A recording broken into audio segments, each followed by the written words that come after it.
Well, hello everybody, this is Tim Green with Rattle Magazine. Welcome to Rattlecast number 260. Thanks so much for joining me. Today's guest, Ori Fienberg, is here. He'll be with us in a few minutes, but before we begin, I should say that Rattle is a publication of the Rattle Foundation, a 501c3 nonprofit working to promote the practice of poetry.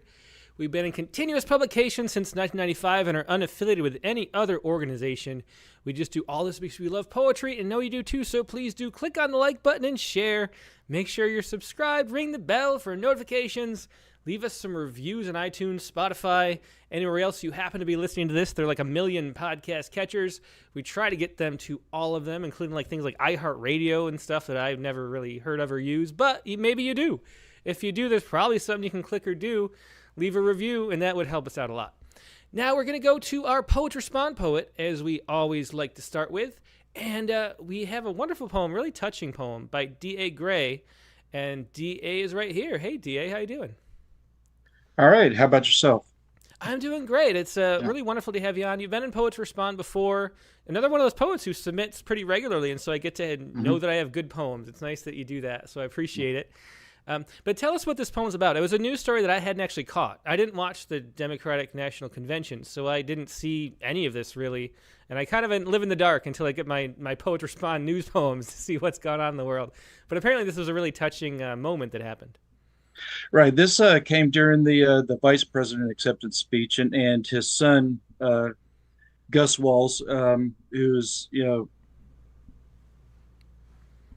a 17-year-old young man who's dealing with his emotions, was overcome by the moment, and just jumped up and yelled, "That's my dad!" And at first it took a lot of flack from people in a certain political persuasion, and then a lot of people rose to his defense, about the ability of men to express their emotions. So it was really touching, when it happened. Yeah, definitely. And so when did you know you were going to write a poem about it? I think the wheel started turning almost immediately. It touched me for a lot of personal reasons. I'd lost my father about 9 months ago, so I was still kind of dealing with that, and so the thought of unspoken things has been one of these poems that have been started to write and scrapped many times in the last few months, and so I think the combination of things made all of that click together. Mm-hmm. Yeah, I find that so often the case talking to people that there's already a poem churning, and there's something that you want to write about, and then the news is what gives you like the right entryway. And I think that's one of the reasons why we can feel the emotion so strongly in this poem. Why don't you go ahead and read it? All right. That's my dad, and this is for Gus. Ours was often a wordless language, whole conversations shared in the space between the hook flying from the rod to the splashdown in the water, and in the waiting for the pull from some invisible place beneath the surface, or maybe the realization it wouldn't happen. Not always deep, sometimes anger tore through the mind like the hook's barb, other times gratitude slapped one awake. Or like now, resting my hand on the glassy arm of an old rocking chair, he'd work nights sanding and smoothing, caning and coating. And when this heirloom was passed down, my few words, "I'll take care of it," were all that broke the surface. That memory shook me watching a father on stage talking tirelessly of building a team, the hands of the son pointing, shaking, in the audience sobbing, three words pushing past the hard glass surface of men, a whole universe on the other side. Yeah, wonderful poem. So great lines throughout, and really wonderful just use of poetry to capture those moments. Be sort of a chronicler of history while putting the heart into it, which the news stories don't really capture as well. Dwight, thanks so much for being here and sharing that poem and contributing to Poet Respond like you often do. I appreciate it. All right, thank you. Yep, thanks so much. Yeah, and that was D.A. Gray with today's poem of the day, That's My Dad, for Gus, of course. And now we're going to take a quick break and go to our main guest, Ori Fienberg. So sit tight, and we'll be right back with more poetry.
And we're back. Like I said, today's guest is Ori Fienberg. Ori has appeared twice in Poetry Spawn, and his new book, Where Babies Come From, was just released by Cornerstone Press. Ori is the author of the chapbooks Old Habits, New Markets, and Interim Assistant Dean of Having a Rich Inner Life. What a great title there. A graduate of Oberlin College and the University of Iowa's Nonfiction writing program, Ori teaches at Northeastern University and lives in Evanston, Illinois. And here he is, Ori Fienberg. Hey, Ori, how you doing? Great. Thanks for having me, Tim. Yeah, it's really my pleasure. I saw you actually tweeted about or DM'd me on Twitter, which people don't usually do anymore. The days of poetry on Twitter are like not as strong as they used to be, so I don't get as many updates on Twitter. But you got word out that this book was here, and I'm really happy to have you on the show because it was a really fun book to read. Excellent. Looking forward to talking about it. Well, to start out, let's do a poem. Do you want to read Facts About Marsupials first? Sure. This is very exciting to me because this is, in fact, the first time I will be reading from the book in my hands. So just really crossing my fingers and hoping that it's my poems in here. But we'll just give it a shot, see what happens. So let's see. Yeah, it looks like me. Facts about marsupials. When a poem is born, it's so small that 40 of them could fit in a tablespoon. It's pink, furless, and easy to crush or misplace. For the first weeks, the poet carries them in a tablespoon day and night, like a continuous egg and spoon race to nowhere in particular. Every now and then, the spoon tips and some tiny poems are lost. When the time is right, the poet moves the little things to a special pouch, where they stay until they are ready to poke their heads out and consider their own direction. That's great. So that was Facts About Marsupials from the new book, Where Babies Come From, by Ori Fienberg. And you can see on the cover, now that you can look in closer detail, some of this intricate doodly type artwork, which is a really fun aspect of the book too. So Ori, it was interesting to see that your focus was nonfiction at first at the University of Iowa's nonfiction writing program. So what brings you to poetry from fiction? And as prose poems are sort of something maybe in common, but maybe even less weirdly in a prose poem than even a regular poem, because a lot of times prose poems go pretty far into fiction. So, Sure. So what was it that drew you to nonfiction, and then why the turn into poetry? Well, to be honest, I don't know that there was ever a turn. There was, I was a creative writing major in college, and I had written poetry before, much of it very bad, as one does. And I wrote a lot of poetry in college, much of it very bad, as one does. And I was writing essays, and my best chance to get into graduate school was on the basis of the essays. And I joined this great program and wrote a few more essays, and almost immediately was writing poetry again. But I think that nonfiction still really deeply informs my poetry, and even these poems where, as you read it, it's called Facts About Marsupials, right? And these are not, just to clarify, in case you're explaining this to anyone else, these are not actually facts about marsupials, right? And there are a lot of titles in the book like that, and sort of moments in the poems where I'm making a declaration that things are a certain way. So what I would say is that I try to have the poems be true to themselves, that there's a logic to them that's reasonable. Even though sometimes they fly a little off the rails and poems get thrown everywhere. It's ideally there's a logic that the reader can follow that feels real and true. Yeah, that's something that I'm always fascinated by, because seems to me there's different kinds of truth, in the same way, like, a stickler would say there's only one infinity, but then a mathematician would say, no, there are actually multiple degrees of infinity, infinity raised to the infinity power is accelerating faster in infinity than, and so there's different degrees of truth in that way. And there are things that are factual on like a news level. Like if you were to call a New York Times fact checker were going to call us up and say, hey, is this true? The answer would be no. And yet they lead to something that's truer than the fact somehow. So there's this way that language seems very incomplete when we talk about truth.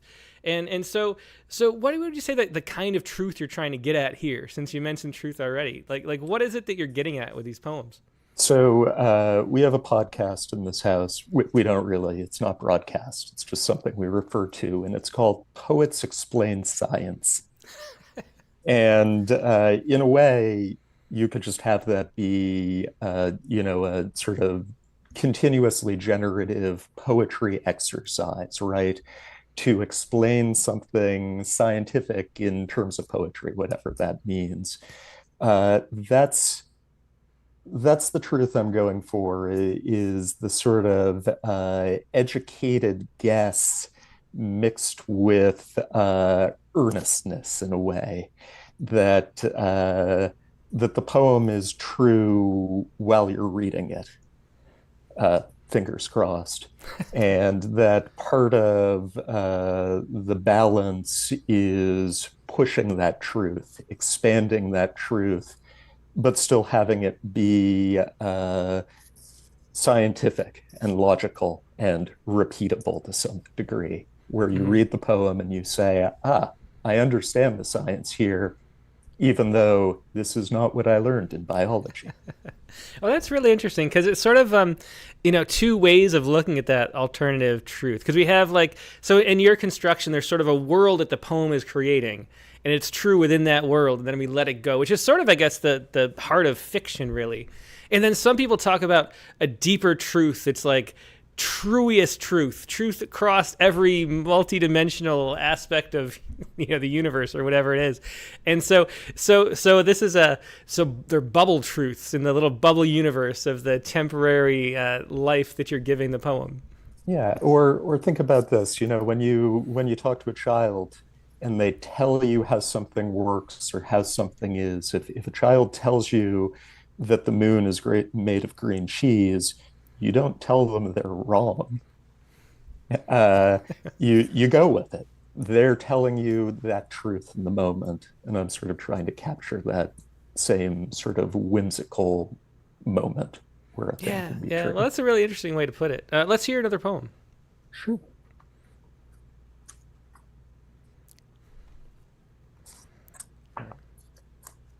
So this is a book called Where Babies Come From Again. This is one of the places babies come from, perhaps.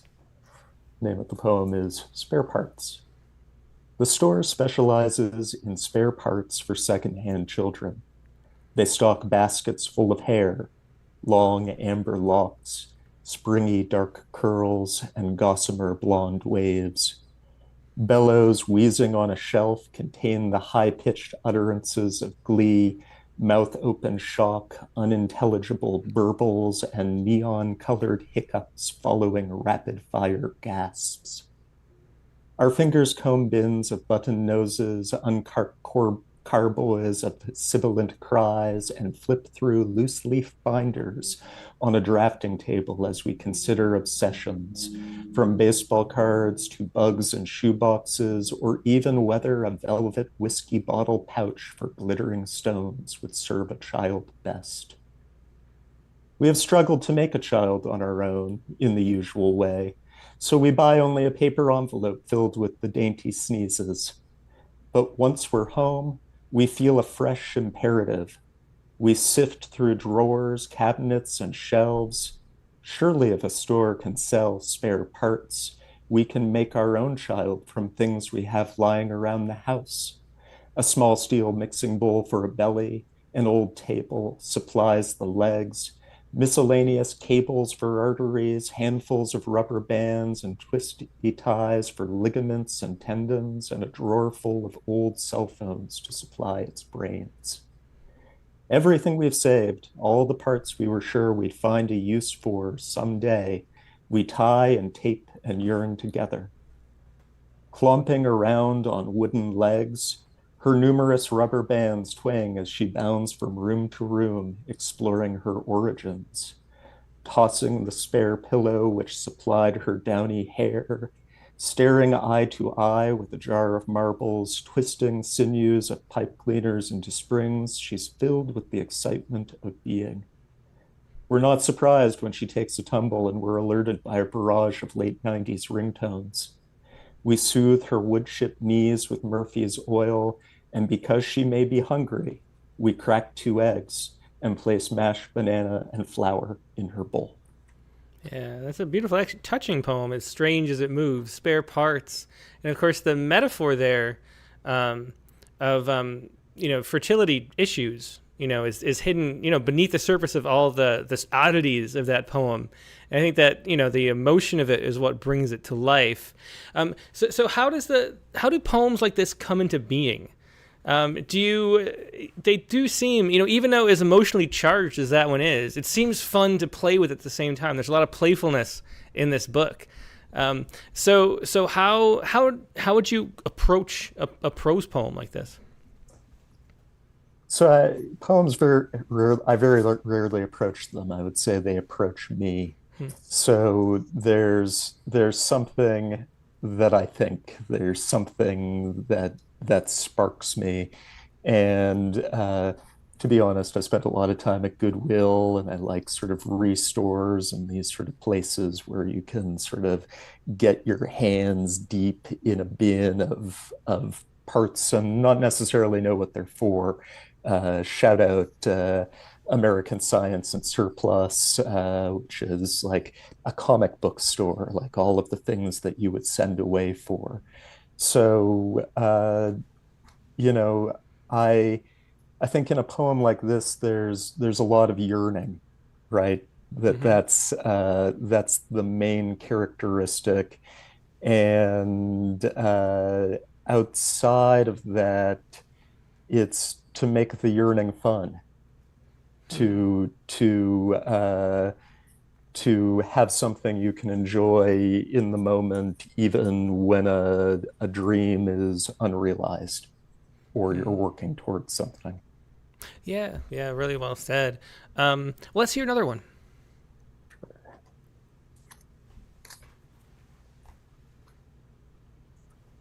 All right. So you may notice on the cover the honeycomb design. So there was in earlier iterations of the book, the whole book was not called Where Babies Come From. It was called Where the Bees Are Going. And some of the bees remain. So this is Where the Bees Are Going 1. Their yards were full with clover, their gardens with wild flowers.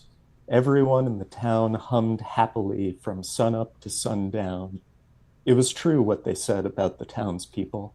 They sang with sweet, strong voices, but when they spoke, they wheezed. It was a slurred and syrupy sound. One rainy day, everyone in town felt a need to sing. They turned their heads towards the sky, and when they opened their mouths, bees poured forth and became furry, yellow-black, shifting ropes of notes, respected by lightning, rising beyond the clouds. Some townsfolk climbed their ropes, never to be seen again. The air was thick with pollen when the coroners arrived. They found silent bodies filled not with blood, but with honey. Aha! Said one of the coroners, as though he had just solved an ancient riddle. They sneezed as they cut samples of honeycomb from chests and put them into little jars. Another delightfully strange poem, Where the Bees Are Going, from Ori Fienberg's new book, Where Babies Come From. And you mentioned that was originally the title poem. What was it that made you choose that poem as the title poem? And then why the shift to Where Babies Come From? So when I got to graduate school, I wanted to sort of immerse myself in Iowa.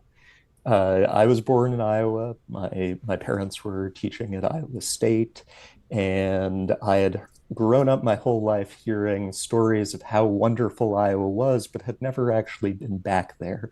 And so I spent a lot of time just driving around and going to the library and, finding out about local events and going to the Iowa State Barbecue Championship and various other things. And one of the things I did was I went to a meeting of the Eastern Iowa Beekeepers Association.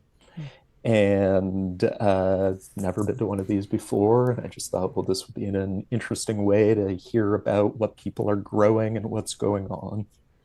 And all anyone wanted to talk about was colony collapse disorder. And at the time, there wasn't a name for it, or it wasn't in wide circulation. But I came in sort of thinking that this would be a sort of fun, amusing thing, like, oh, bees are nice, right? And instead, it was apocalyptic.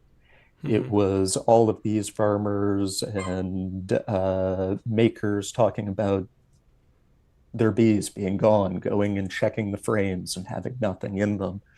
And I sort of thought, as I drive around, as I move around in the world, will I find these bees? Can I find where the bees are going? Though, of course, realizing that it was chemical. It was, the bees are, again, that this was the whimsical take on it rather than the reality, which is sort of darker and more concerning, which is that we sort of brought this upon ourselves by our stewardship of the land and chemicals and whatnot. So, for, a long while, this was, fascinating to me. It was sort of a recurring thought in my head. And whenever I was stuck on writing, the question I would ask myself is, where are the bees going? And see what came out of it. And, over the fullness of time, I became more oriented towards the idea with my wife, Emily, of having a kid. And you brought up fertility, and it's me. I am infertile, have XXY, and have known this for a long time. But then I started asking myself, well, if we want to make this happen, how? Where is the baby going to come from? So in a way, I guess this morphed from being about bees to being about babies, and there are still some connections, perhaps, but that's where the balance shifted. Yeah. Yeah. Well, I love the way that it sort of works, because we have the cover still has that look, and so we have this sort of cut like in a good poem, where the babies and the bees sort of have the same sort of echo of the way they're dealt with within the book. And I think, that's one of the few poems that deal with that issue. And I think those are some of the most powerful in the book, but they all sort of swirl around this sort of, the idea of just, where the bees are going, I think is a great way to put it. What's happening with moving forward, or the sort of themes that come up in this book. So it's a really interesting way to do it. I love that you kept the cover, though, from the original title. I think it's a really neat transition. The other thing that's really interesting is we do have these, which we mentioned before, these all this artwork. And how did these come to be? They're not just on the cover. I'll find one in the book itself, but they're throughout the book. We have black and white pieces of art throughout, which is an interesting that you don't see in very, very often in poems. So how did that come to be? In a way, got lucky. So the illustrator is Ainsley Romero, and she went to BYU, and then I think did a sort of typography program at Yale, and she does loads of sort of whimsical art projects and advertising. I didn't know anything about her. A few years ago, I won the Elsewhere magazine chapbook contest, and that's what they do. They do prose poetry, and it was about 20 prose poems, I think, all of which are in the full collection. And I was working with the editors, Hadley Griggs in particular, and she was like, "Well, we're going to get you a really cool cover, and it's my friend Ainsley Romero, and like, do you want to talk about it first?" And I was like, "Oh no, you just let me see it, and we'll see what you get." And then Ainsley read it and did additional illustrations. So she was just signed on for the cover, and then she felt moved to do these additional pieces, which is just the greatest honor, right? To have another artist be moved by your work. But I really love them. I think they're just sort of they're adorable and whimsical, but also a little weird, a little menacing in some cases. And I think she captured that well, that that the poems are in many cases sweet and in many cases funny, but there's sort of an undercurrent often of anxiety or dread or concern, and that sort of, I think she managed to capture that nicely alongside the whimsy. Yeah, she definitely did capture it really well, and it makes the book a unique object. You don't see poetry books like that very often. Let's hear another poem.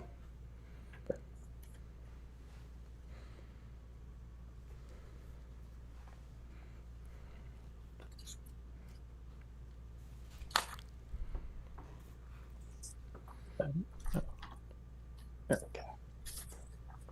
All right. Gibbous. They followed the trail of crumbs like hungry birds and ate their way across the hall over mountains of hard-boiled eggs, minced meat croquettes in tidy pyramids, and steaming rows of pot pies. By the oven, the baker labored, back hunched protectively over an enormous tray of moon cookies. The children are ravenous. They grab greedily at the cookies and eat the dark halves first. They've grown. Their shirts are too short. They yawn loudly. He can read the menu on their pale pot bellies. At last, they curl up on soft pillows of cheese. As they sleep, the baker seals the children behind a wall of cake. Yet it's always the same. They awaken hungry and free themselves from their edible prison. The food is gone, so there's nothing to do but smile as they peck out his sweet red heart. Yeah, and that was Gibbous. Another poem with a nice cut between the title and haiku fashion. That was Gibbous from Where Babies Come From. Another poem, too, that touches on that really moving topic of infertility, which is one of those things that, it's such a deeply important issue that we don't really talk about very much openly, and so it seems like a really important topic to be writing about and to be talking about too, because it's something that a lot of people go through, but it's not something that we express very openly. To be honest, I don't think I express it very openly, right?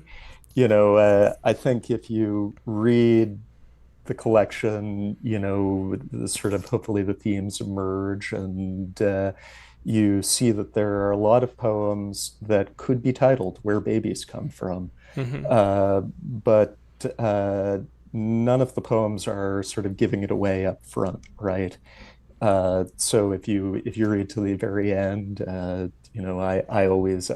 love reading acknowledgments of books, and if you get to the acknowledgments in mine, this theme, if it isn't self-evident already, I make it explicit.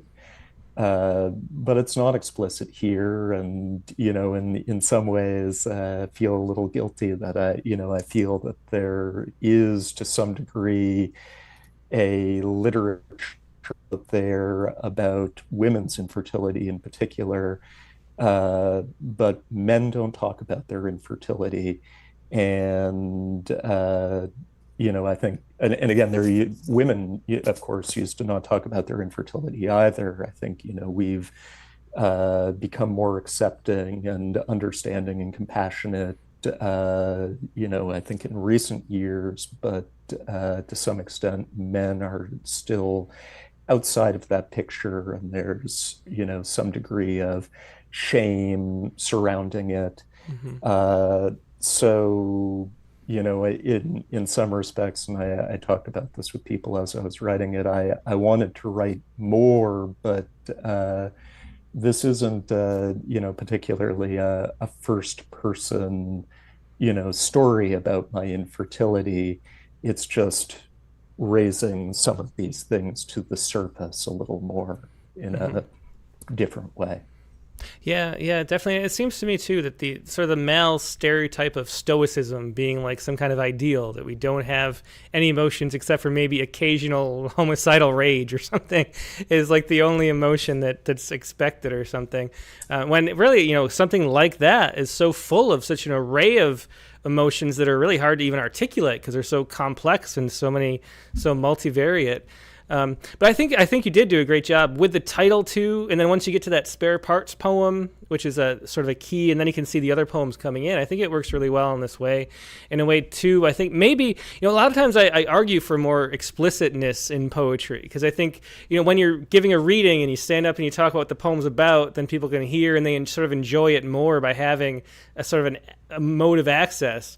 But I think there are enough like breadcrumbs, no pun intended given the last poem, to let you to know that that's a topic that is important to the theme of the book, especially with the title. Did you know that you were writing about that topic while you were writing? Like, at what point did you realize that was a central thing that you were working through? Like, was it conscious at all, or was it just something that kept coming up through the poems?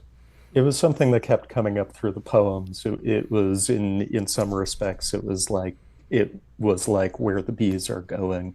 And I kept writing these where babies come from poems. That's what I called them.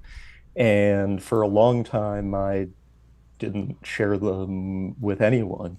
And I had a poetry group in Pittsburgh, which was sort of unofficially called Zero Prestige Poets. And I brought one of these poems to them, and I read it like, I just wanted to try this and see what people thought, and everyone loved it. And they were like, "Are you writing more of these?" And I was like, "No," like I didn't feel comfortable sharing it, but it always maybe, it's that those are the most important things to write. The poems where you have to push yourself or go into yourself in ways that you don't usually do. So I got some encouragement to write more of these, and I started submitting them, and people were responding to them. But even then, they weren't in my poetry manuscript. I didn't want to bring them together because they felt too weighty in a way. Ultimately I did. I just, I think in a way you could say I realized that I had been writing these the whole time, that even when the poems were not, quote, where babies come from poems, they were origin stories and little mythologies and sort of unique things. They were all little baby poems. And that was sort of the key to pulling it together thematically. Yeah, well, you're sort of tapping into what's maybe the heart of the long conversation that takes place in Rattle with, what poetry does on a sort of a psychological and spiritual level. We talked to Professor James Pennebaker about the healing power of writing creatively to make the connections that you don't realize you need to make and sort of understand yourself. And with Ian McGilchrist about the two hemispheres and how one sort of knows things that the other doesn't, and how creative writing, whatever mode of creativity is, it bridges those gaps between the things that we haven't fully come to understand. Would you say, and so I love like that train of like, I don't really know what I'm writing about until I sit down and look and, oh, I'm writing about this a lot and here's the book. Because those are the ones that end up being the most, I think, personally, emotionally powerful. And then that translates so well to other people. We get to experience that and learn from that too.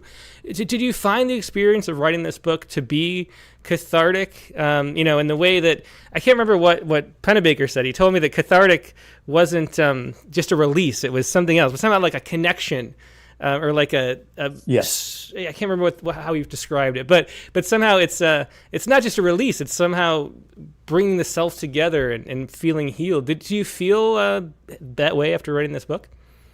Yeah, I mean, I think, I to some degree, I wasn't accepting myself in my writing. And, I think some of that tension is maybe in the poems themselves, because very few of them are first-person poems.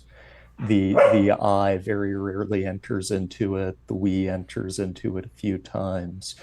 And, I needed to bring myself into it in order for it to feel whole. And I think it does now.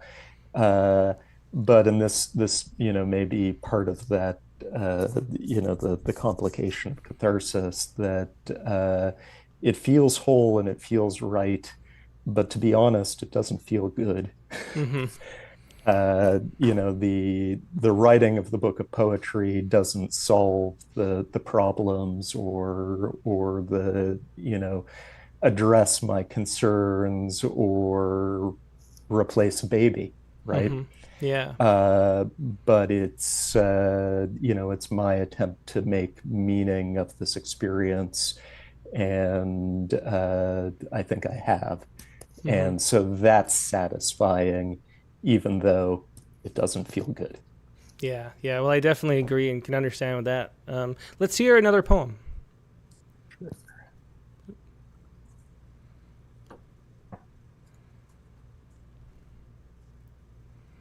Did all these handy little tabs, which of course now I can't read and have folded in. I had a sprout on page 44. You do. Excellent. We get to see another. I'll put the photo up. We get another. There's my images. crushed tab. Yes, a good image. Yeah. Some of these illustrations that come with the poems here. It's just an extra delight. So it says sprout. When the results of the X-ray returned, the boy learned the seeds weren't just in his stomach. Thousands floated through his bloodstream, pumped confidently through his heart, cushioned his steps, and though he earned excellent grades, his brain was mostly seeds. They had never seen anything like it, but the doctors were unperturbed. "We can scoop them out if you like," they said, "but it's an elective procedure." The boy was happy. He drank as much water as he could, wishing for a jungle to play in. Even so, his parents continued to fret. Worried birds would sense the prize that lay just beneath the surface of their sun.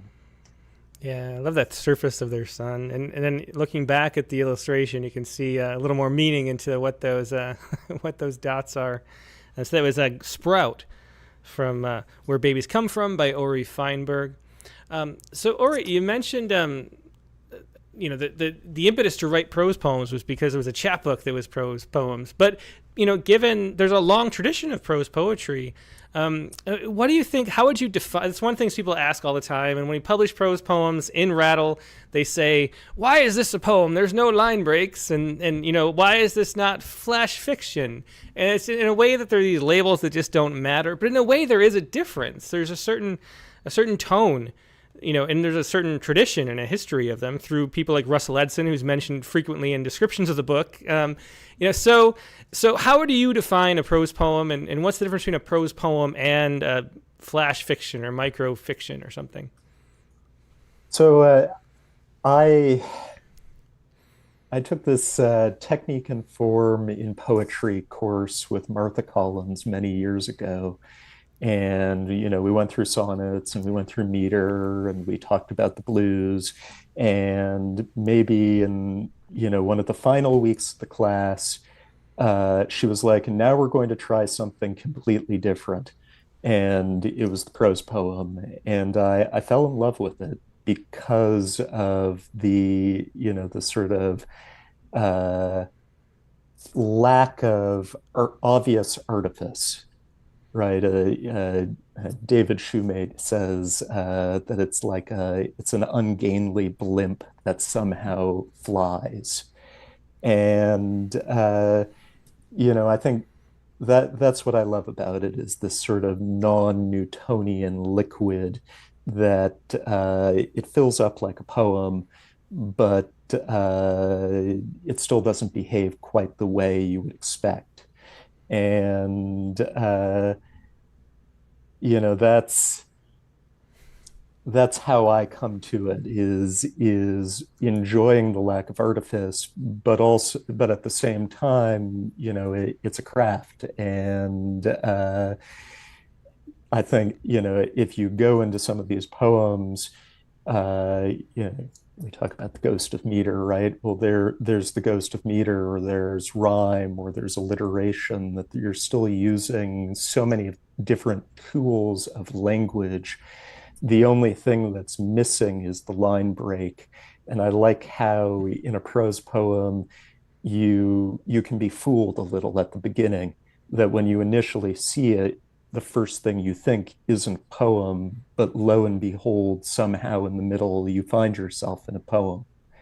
And there are various trappings of a poem and signs of a poem, and for prose poetry in particular, I think a sort of dedication to surrealism and something that's just a little outside of reality, or a little outside of the line break.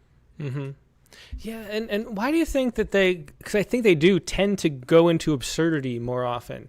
It's sort of like this dip into absurdity. And I kind of, only in thinking about this book do I have a theory and think how it works, actually, now that I think about it. But I'm wondering what you think. Why do you think, if you read, I have a Russell Edson book, right there, which I can't reach. And it's one of his later books. And he just goes farther and farther into the absurd, to the point where I'm reading the poems and I don't even know what's going on at all on a surface level. And they push in that absurd direction. And why do you think there is that tendency to do that in the prose poem? I think it's it's like freedom run amok. It even in writing a poem, often you are telling it slant, right? You're not telling it exactly as it happened, because then you would be writing an essay, or it would be an article, it would be journalism, right? You're providing sort of your own vision, and it's within particular confines. Outside of free verse, it's within particular confines. Mm-hmm. And even within free verse, the confines are that that there's going to be special emphasis on lines, right? That's how our moments are composed.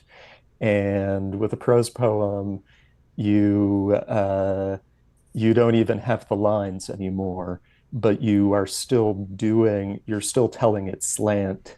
And the lines can slow down the sort of surrealist drive, that when you end a line, you come back to reality, or you're in a dance in that moment.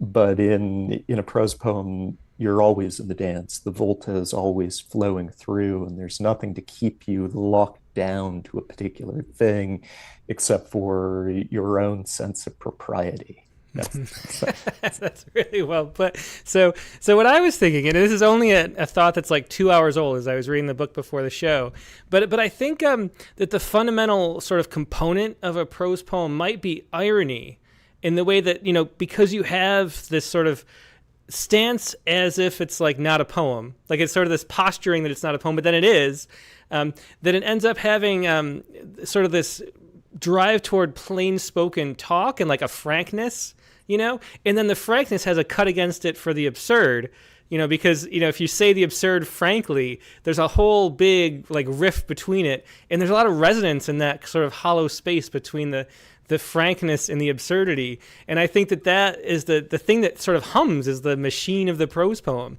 Do you agree with that? I think that makes a lot of sense, actually. I think the matter of fact, as discussed earlier, it's a big part of, what I'm trying to do. I think what a lot of prose poets are trying to do is to lift the veil. So otherwise, in a poem, you see the line breaks and things are about to get a little strange, right? Whereas with a prose poem, it's just exposed. Mm-hmm. And I think that's a great way of putting it, is the balance of the frank and the absurd. And then there's just so much fun in the play that comes with that. It's and so much to learn in like opening your imagination in the ways that they do. You never know where, even though it's not a line break, you never know where the poem's going to flow to down the page. Yeah. So this is the point of the show. I should say, if you're enjoying this conversation, make sure you click the like button. We have twice as many people watching live as have clicked like so far. Same thing it's probably even worse on Facebook. So if you click the like button, it'll help other people randomly see this, which is really fun. So if we get like a 1-to-1 like to viewer ratio is what we're always hoping for. So I click the like button and make it so we surprise more people with poetry in their little sidebar on YouTube. And also, if you have any questions for Ori, leave them in the chat windows either on Facebook or YouTube. And I will pass any along as appropriate. And if you're watching on X, don't bother, because I still haven't figured out how to read the comments while streaming. So, but anyway, Ori, why don't we hear another poem?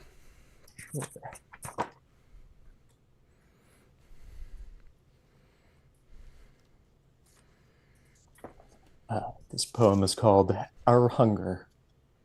We obsess about making babies. It is all we can think about, this self-propagation, to take the best parts of each other, the proudest, smallest, waving telomeres, and combine them to fulfill our biological imperative. We paint every room in pastel colors, in blushes, and then create new rooms just so we can paint them too. We are so hungry and so ready, so then we eat our babies. We can't help it. No one can help it. They're delicious. We make baby stir fry with baby corn, baby carrots, baby bok choy, baby spinach, baby eggplant.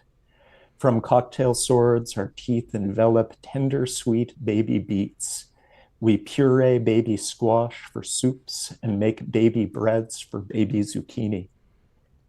We feast on lamb and veal. There's enough to share, and so we share every day. We roast and stuff a suckling pig, and as our drooling friends and family watch, we carve off cheery, fatty pieces, luscious pieces for parents and daintier, crispier pieces for friends. The meat mugs for the camera. Everyone loves it and encourages us to make more babies. We eat and cry and eat some more because we were so desperate to make a baby. And our baby is delicious. That was Our Hunger from Ori Fienberg's new book, Where Babies Come From, another appropriate to the title poem there. One of the things that stands out reading this book, Ari, is your attention to detail. Somebody mentioned that in the comments a while ago. The one that stood out to me in my mind, you had, instead of just collecting their sneezes, it was collecting their daintiest sneezes or something like that. Here we have like the pastel colors, but then it's in blush too. You have these, and we often as writers, or workshop leaders or teachers, say don't use too many adjectives, because adjectives bog down the thing. But you have these perfectly, unique and strange adjectives just where you need them, only a few per poem. There's little details that stand out. So how do you approach that sense of detail without, because it is, if you look at the poem, there's like a few little details that are so precise and interesting. And then it's only a few in the poem, though, so it's not overloaded with the detail. It's like just the amount that the detail stands out. So how do you approach that? I love lists. I love lists. That's how. I married my wife, Emily Maloney. I'm going to do a plug for her. Here we are. This is her collection, first collection, Cost of Living, essays by Emily Maloney. And I love lists, and I married my wife because she's the best lister I know. And I try and sometimes come close. And there's a real, art to the list, right? The list separate just from poetry itself. Though, of course, there are many, many poems that are lists in their entirety, where it's only the list. I'm thinking maybe someone in the chat will know, but there's a poem that's just entirely Latin names of apples. And I love that. And I think that's, how you make your adjectives sing is by having a lot of really good nouns, by having a lot of good nouns and a lot of good verbs. And if your list is mostly these other parts of speech and these other sort of concrete things, then the adjective is that spice that you need to bring it together. But so that's how is I love lists, and I think a lot of these poems are listy poems in a way, or the middle section in particular is often a list of items. Yeah. Do you add things, after the fact in the editing process, or is it like your brain works in a list, and so the poems are listing their way through interesting things? I would say I get on a roll, right? Like anyone, where you've got friends and you meet up with them, and somehow they always get back to sort of that one topic of conversation, and they can just go with it, right? That's how I feel about lists. I get on a roll, and then the next thing follows naturally. But I was going to say none, and that's not true. Most of these didn't spring from my head fully formed. There's a few moments, and then I'm building on the moments, and for better or for worse, you get comfortable with the things you enjoy. And so I go to the list because it's in effect a rhetorical device that I like to use in poetry. And generally, like, I like it whenever I see it. Anytime I get a block of text and I see a lot of commas in it, I'm like, oh yeah, this is gonna be good. So loving lists and pushing lists through in your poems, how do you know where to end a list? Like is there a certain time you're like, well, this is enough of the list, it's time to move on? It peters out. No, I think that's sort of part of the challenge is, a grocery list doesn't have to have an arc to it. Write a lot of grocery lists, and I'm probably not getting any of them published. But when you're getting the list into the poem, you want to think about where the list starts and where it's going and where it ends up. And, particularly in the absurdist space, a list is sometimes an opportunity to sort of push reality a little further out. To start with something that's relatively straightforward and get to a point where we're eating babies. That's funny. So Dick Westheimer mentions, this is more of a comment than a question. He says Ori's work feels completely unpolluted by the cursed. I missed the little accent mark there. MFA tendency toward inscrutability. And that is really interesting, because you would think that the poems would be opaque, being these absurd looks at sort of riffs on things, like listing kind of riffs on like an idea where you're having fun with it and going in strange, sort of like daring yourself to go as far with a thought as you can. And yet there is this lack of opacity in the poems too, where they're getting at something. But what do you think about that? And I guess that there's sort of two prongs to that question. Like, why do you think there is an MFA tendency toward inscrutability? And then, or do you think there is? And then is maybe your nonfiction background something that helps you avoid that? I think I think you see a range of things in MFA programs, just as you see a range of things in literary journals. And in some respects, I think we're in a much more sort of narratively driven identarian movement in poetry, where the most important thing is not the most important, but one of the important things is who the creator is and what they're bringing, what perspective they're bringing to the poem, and how that's grounded in their experience.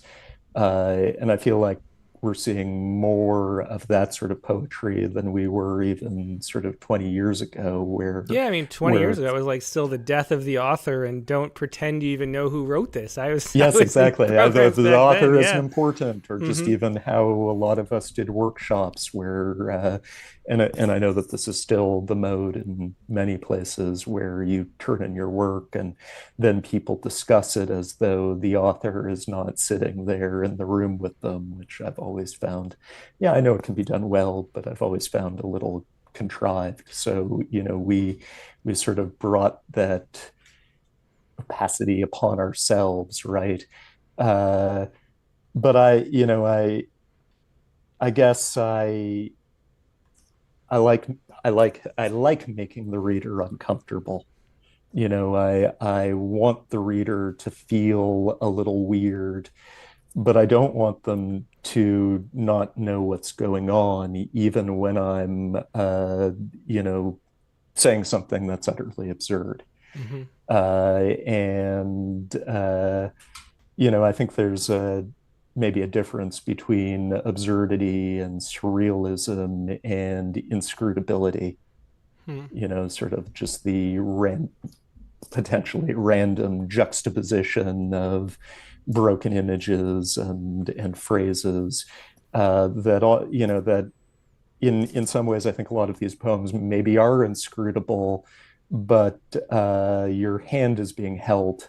I hope you feel like you're being taken care of in the poem, even if the poem is making you feel weird. Hmm. Yeah, You and I know, think that makes sense. I think maybe because you sort of set us up to accept weirdness, so we're like more willing to go with you, and sort of there's like a trust that builds up, I guess, and given the style and the consistency of the poems too. Well, why don't we have two poems left to read. Why don't you read one, then we'll talk a little bit more, and then read the last one. So next we had the sweetness on page 54. we've got another good illustration Yeah, on we this do. I'll one. put this So on the I think, screen for everybody so you can guess at what the poem is going to be about. oh, this is a Okay. good game. It kind of is, yeah. All right. So the sweetness. When humans evolved in many millions of years towards flight, the primary adaptations will occur not at the arms, but in the ears. Only the ears are primed by a proper understanding of the vibration of currents. Recently, scientists discovered the lasting effect that song has on surfaces it makes contact with. Indeed, this change occurs on a quantum level and is cumulative. All sorts of wells contain the nectar of residual sounds. In Brazil, there have been reports of hummingbirds alighting just above a person's shoulder. Those who have experienced it describe a tickle so soothing that it plays along the inner ear like a warm whisper, a living Q-tip, the feeling of song. Yeah, and that is the sweetness. And there's the photograph or the illustration again to go along with the poem from Ori Fienberg's "Where Babies Come From," and that's another one of those poems that has a nice cut between the title and the prose, the actual poem itself. How did you come up with the title for this one, and how do you go about titling prose poems? Oh, that's a good question, uh, because this, the dream is of pure inspiration that the poem will come to you and you just sort of pull it out of yourself and it's easy, right? Like pulling carrots out of the dirt. And usually I pull up the carrot and it's not a carrot, it's actually a turnip or a beet, and I've got to go back and figure out, like I thought I was writing a poem that was carrots, but it's actually beets. And then I have to go back and retitle. This one, the title came first. Hmm. Uh, I was thinking actually, as I usually did, about bees. I was thinking because I'd had a bee fly into my ear, which was, it didn't mean anything by it. It didn't want to sting me. But there was a moment of frenzy, and I thought, well, why doesn't this happen more often? Right? Yeah. Like Hmm. ears look sort of like flowers, they, uh, and then I thought, well, but ears are, they're also wings. So, uh, I like to think about what's going on in there. Hmm. Yeah, yeah. So another from Dick Westheimer. He says, "Do your poems make you as uncomfortable, as uncomfortable as you think their readers will be?" Gosh, I mean, I don't think so. I think there are two types of poets. There are fucking poets and there are crying poets. And I have always been a crying poet. I've always wanted to be a fucking poet. I think that's like, those are the cool poets, right? And I just can't push myself deep enough into, I don't want to go deep enough into the discomfort to get to that spot. So, I think I generally feel pretty good when I'm writing, and I hope even when I'm hoping to make someone feel discomforted, I hope they still end up on sort of firm ground with the poem. Particularly with the prose poems. I think, with line breaks to some degree, I'm more prepared to actively seek to devastate the reader. And I think that's, if you go and you look at the poems I had with Poets Respond, that's I'm out to destroy you. I'm Yeah. not out to destroy you with any of the poems in this book. Hmm. So if I do destroy you, I apologize, and please let me know, and I'll try and write you a poem that doesn't destroy you. Uh, but sometimes I feel a little discomfort, but usually it's the flow state, and I feel good about what I'm trying to bring out there. Hmm. So Yeah. Well, that's an interesting distinction: the crying poets and the fucking poets. That's one I haven't heard before, but it does make a lot of sense. You mentioned, writing lineated poems. Do you still tend to, or are you like now that you have this book out? Are you writing more traditional poems? Or are you sticking with prose poems? What's the balance like there? so I'm sort of, it's great to have a book come out. It's my first book, and meanwhile, I'm working on the next book, and the next book is primarily lineated poetry. Hmm. I think there's a sort of tilt of view that I go into for these prose poems in particular, and I can still tilt my mind in that way, Hmm. that I can still see the things through, life through the lens that I had in this book. But it's not the main lens that I'm writing with anymore.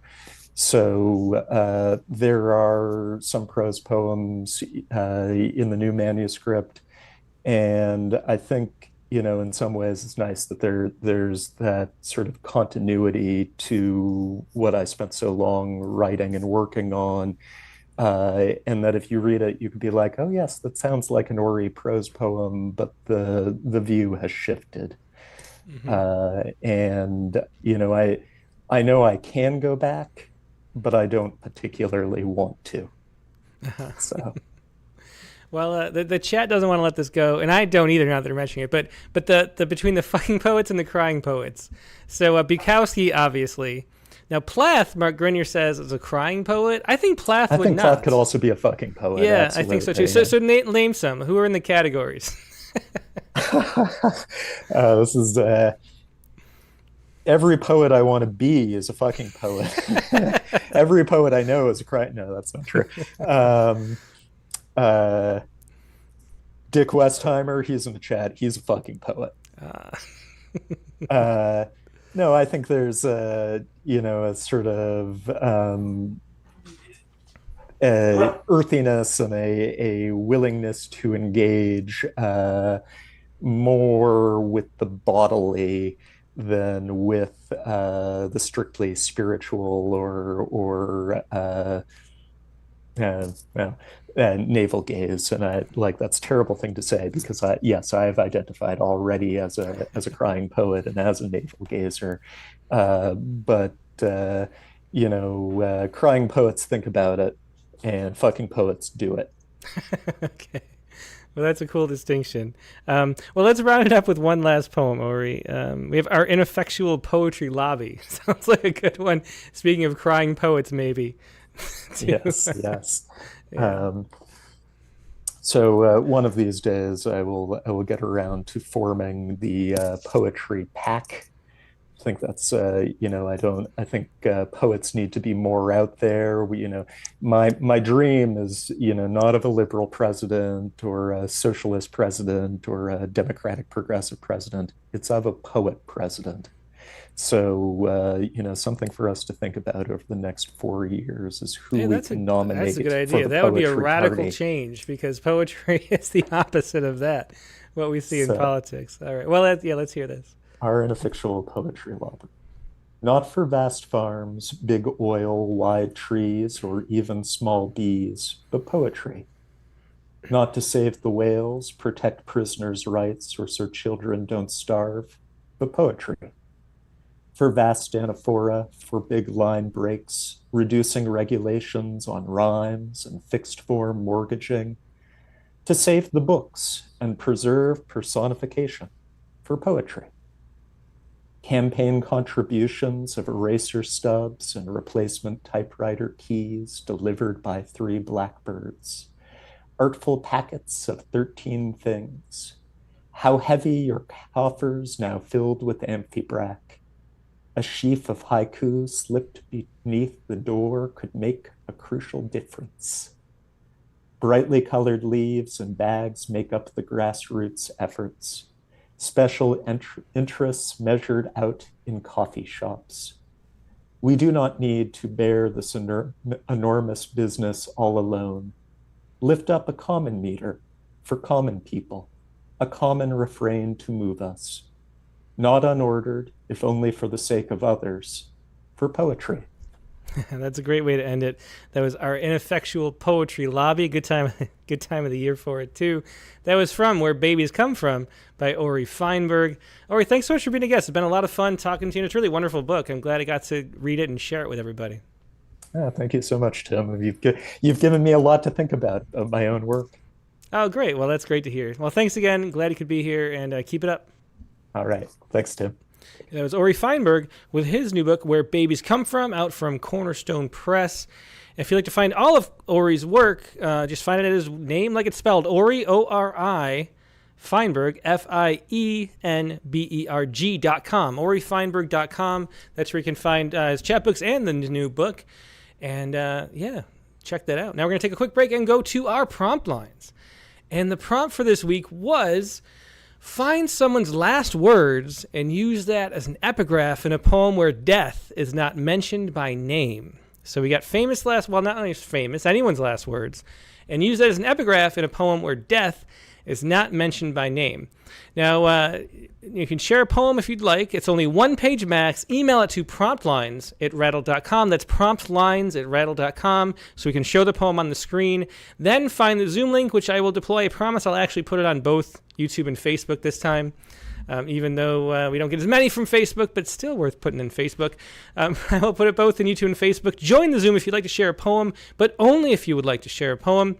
If you would like to just sit back and watch and enjoy the poetry, the best thing to do is stay right where you are, either on YouTube, Facebook, or X, and enjoy. So I'll be right back with more poetry.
Oh, we had a little gong. Oh, nice. And we're back. Thanks for your patience, everybody. I'm here with our prompt lines editor, Katie Dozier. Hey, Katie. I am obsessed with the concept of the fucking or the crying poet. I'm playing it in my head. We all need to have a drinking game and just, hash it out. Every single poet in history, figure out where we are. I don't know what I am. Yeah. I know I want to be. I've said fucking many poems. Does that count for anything? Well, we were considering titling your manuscript "Fuck the Laundry." We were. That's accurate. So I think that might do it. Yeah. Yeah, but Westheimer's the only titled poet. He's the only one we know. Yes, I know. Exactly. Yep. Well, anyway, so the prompt for this week was to, let me put this on the screen. The prompt for this week was to find someone's last words and use that as an epigraph in a poem where death is not mentioned by name. Okay. So what epitaph? I haven't seen this yet. What did you pick, Katie? Okay, well, I today learned the word for double vision because I Googled it and found out this word, diplopia, which I am mispronouncing horribly. Diplopia, I think that's right. Is that right? I guess. It sounds like a lot of P's in there. Okay.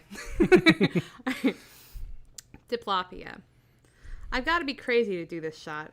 I should have asked for a double. Vic Morrow's last words. Imagine the world as side-by-side squares of hopscotch, holding hands with a twin you can turn to twist into the turrets of the story you'd rather not, to swing over the wreathing pit of vipers, a Super Mario extra heart. I'd have sent the twin to tell the girls about the divorce, to give the Heimlich to the stranger with the piano tie, to work in the cafeteria with the vat of hot peanut oil. Only the twin would know the smell of scorched French fries. And the twin would have tagged in for every no one to sit with in the cafeteria defeat, but the twin would have wrote me to a wooden seat. Oh, that is a very interesting poem, Katie. Sonnet. An American sonnet in couplets with this quote, I've got to be crazy to do this shot. I should have asked for a double. Yeah, and this is like, it's a very sad, I feel bad. Like, I thought about it too. It's from, this guy was an actor in the Twilight Zone movie, and he died right after this. During, while shooting a scene. So, And so how did you, why did you choose this quote and how did you approach the poem? I looked for weird last words. I was literally Googling weird last words and then ironic last words and then found this. And then I just, I jumped from thinking about, what if we all just had a double, how would life be? And then it was fun because I did explore it because at first I really was thinking wow, that'd be great. Just send out the double to do all the dirty work. But then I realized, of course, that if you get somebody to do your dirty work, then the highs aren't as high. So you're essentially just, minimizing everything about your life. Yeah. So, Yeah. Which I didn't think about. You watched me write it from the corner of the room. I did. About 2 hours ago. So you typing, thinking, type, and I did. Yeah. Did you write a poem? I did write a poem, Yay! Yeah. It doesn't take that long. I had 20 minutes. All right. Okay, so mine, and I decided to do the first quote that came up. So other people might have done this because this was the first quote when I Googled famous last words. This is the one that was on the top of the quote list on what's it called? The book Wikipedia? one? No, the Goodreads. Oh, Goodreads. Yeah. And and I looked it up after the fact, and it's probably not even true. Like, it's one of those it's not true. But supposedly, Beethoven said, "Plaudite amici comedia finita est." That doesn't mean a lot to me. To be That honest means with you. applaud, friends. The comedy is over. Or has ended. I just I know I'm gonna say something stupid when my time comes. Well, that's the thing. You gotta put your last words out ahead of time. But then don't you just say them over and over again in the fear that this could be it? Better get these boys out. You can write it down but never say it, and then people will say that you said it. That's what a crying poet would say. That's true. Okay, so here is a lesser triumph.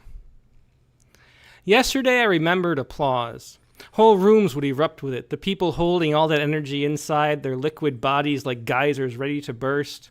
It would start with a smack of one hand against another, the expulsion of air between the flatness of palm and palm so sudden that the shock would travel briefly faster than sound, the kinetic energy of that singular impulse reaching the drum of a neighbor's ear, through the ossicles, rippling around the little hairs of the cochlea and all the canals, vibrating the vestibular nerves, sparking new waves over axon and synapse and down to the hands, which too would clap in confirmation, relieved at the release, each two neighbors of neighboring hands expanding the blast like a neutron burst in a fission reactor until the whole body of bodies would explode, lifting their backs by their limbs out of their seats, the lungs pushed through the lips and the teeth into whistles and hoots, their caps sometimes blown clear to the ceiling as humanity shook, and then settled down finally like the smoke that settles in a valley late at night, lingering among the silent trunks of the trees.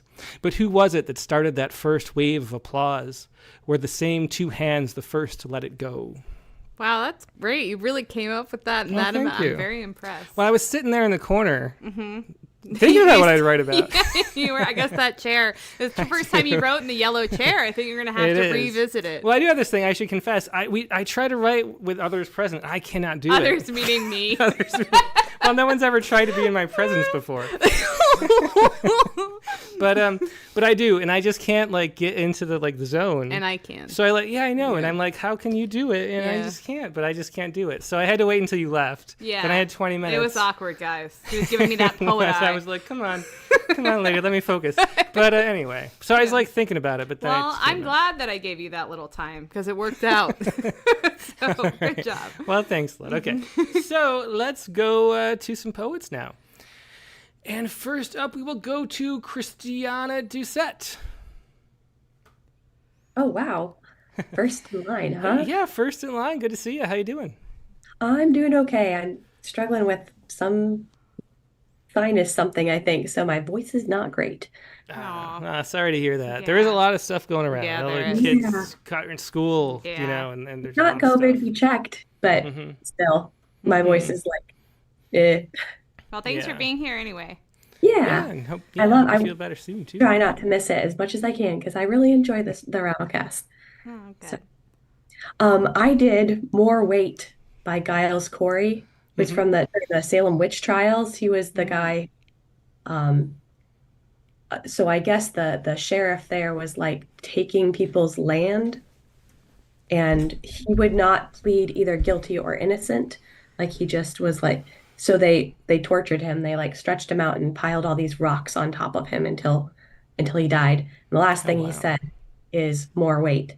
And I tried several times. I had this picture in my head that I was going to write out. I grew up in Christian fundamentalism, and so that connects really strongly with me there. But I tried 2 different times to write it with that connection, and I could not get it in. So it just ended up being more of a narrative poem, and I've put it in a sestina. But I'm really fascinated by his life and the passion that he had. He ended up because he didn't plead guilty or innocent, his children were able to inherit his land. So he kind of won out. But yeah, interesting guy. Yeah, what a story that is. Yeah.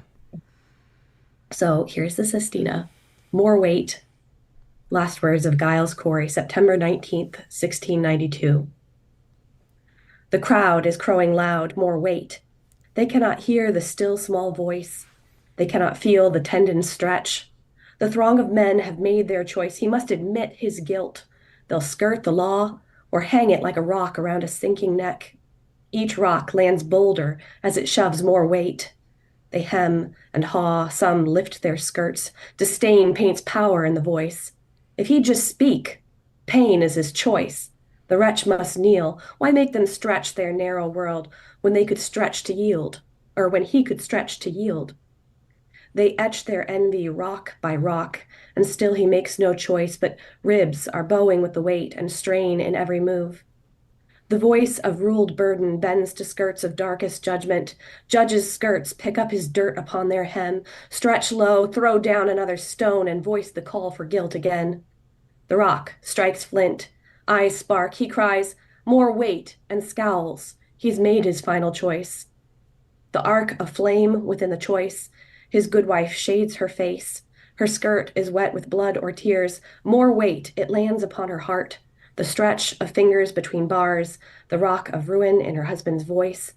If she had never given voice to disbelief, would this cursed choice have fallen upon them? The rock may crack, the racked frame break, the skirt be torn and no one mourn, but stretch bare arms instead to add more weight. Those bloody skirts, that cruel voice, may stretch all force to breaking choice. Rock-solid hearts still cry, more weight. Great refrain. The use of that throughout the poem, it's sort of double duty it's doing, both sonically and then also, with what it means. Yeah. And then to sustain it, to propel it through the story, it was really a great idea. Yeah. So his wife was actually arrested first, from what I read, and she died. She was executed 2 days later. Oh, wow. Awful. Yeah, Awful. yeah, what a story. Yeah. Well, thanks so much for sharing that, Christiana. Really powerful poem. And I hope you feel better soon. Yeah. Thanks. All right, bye. Bye. Bye. Yeah, that was Christiana Doucette with More Weight Sestina. And let's go next to Dick Westheimer. So I guess I'm a fucking poet. Apparently. Congratulations. So a little context. Ori and I were in a same poetry conference, same cohort in the same poetry conference this summer. We just bonded over Rattle and Rattlecasts. He's listened to or watched everyone, not usually live, but that's why he's not on the chat. So we had a lot to talk about, and we talked about what is a Rattle poem and, what is people's poetry. So it was, we had a nice connection. So it was great to hear this work, which I hadn't heard before. Yeah, definitely. Well, very cool to hear that, Dick. Yeah. So my line was from Robert F. Kennedy, not the current one, the father, the one who was shot in the hotel as he was leaving a campaign rally. He decided to go through the kitchen, which was not the place that he was supposed to go, because he wanted to thank the wait staff and stuff like that. And he was shot. And his last lines are kind of muddled a little bit. He actually, if you piece together what everybody said, he first said, "Is everyone okay?" Then he said, "Everything will be okay." And then as he was being lifted, he said, "Don't lift me." So I chose the little one, "Everything will be okay." Took a little poetic license there. So temporarily titled, "Taking a Break from Mourning the End of Days." Everything will be okay. Robert F. Kennedy's last words after being shot. This month's string of 100-degree days hasn't much stinted the sunflowers I planted in May. And last night's rain, which came after 2 months of dry, freshened the face-like blooms like a splash of aftershave. This drought hasn't been all bad, although the dogwood trees' leaves curl much like paper the moment before succumbing to flame, and the willows seem like they've ceased their weeping to conserve water. But there are no black flies to bite my neck. The orb weavers are not clotting the woods with their tangles of silk. The lawn has no need of mowing.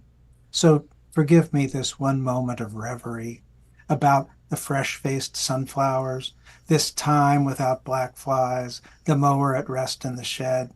Today, everything will be okay. Tomorrow, I will listen to my kids fret about the future and wish I could say to them the final words of RFK. Yeah, well, great fucking poem, Dick. And you were storing up that one. I was, I had to go with it. I wish I'd been called out. I would be happy to take that role. Okay, well, I'm going to have to get in touch with Ori and find out exactly what a fucking poet is before I fully accept the mantle. So, anyway, appreciate y'all. Yeah, great stuff as always, Dick. Thanks. Thanks for sharing that. Yeah, thanks so much. Yeah, there was Dick Westheimer with Taking a Break from Mourning the End of Days. And, is that a weird noise? It sounds like fireworks are going on outside, to be honest. Yeah. Well, there's some thunder. The memorial fire. I guess there might is be that what that fireworks is? tonight that we didn't Okay. know about. Well, as long as they're outside and not in here. I'm pretty confident they're outside the house. All right. Okay, well, next up, let's go to Rod DC. Hi, good evening, everyone. Hi, Tim and Katie. Hi. Hey, Rod. This was I just picked pretty much the first one I came to when I was looking up his quotes, and it was the last tweet from Leonard Nimoy, which he tweeted and then left as his last words, and it reads, I will read the epigraph. A life is like a garden. Perfect moments can be had, but not preserved, except in memory. And then he signs it LLAP, which is short for live long and prosper. Anyway, I just riffed on that. It doesn't mention death or anything, so it was a pretty easy thing for me. I just did one of my normal things. Okay.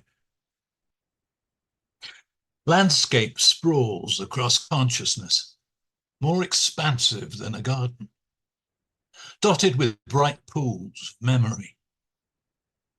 There's no sense of time, but some pools dry up, while others persist. What did Jason Guriel say? Tomorrow is interred inside the past, or vice versa. It's hard to tell. Like that day we woke in early morning darkness and took the youngest grandkids to an overlook on the Blue Ridge Mountains to see the sunrise and to eat donuts from the early morning bakery. Somehow we became so captivated by two chipmunks waking up and scurrying about in the undergrowth that we forgot to watch the splendors of the dawn. The donuts took the edge off our disappointment, though. Was that yesterday or a century ago?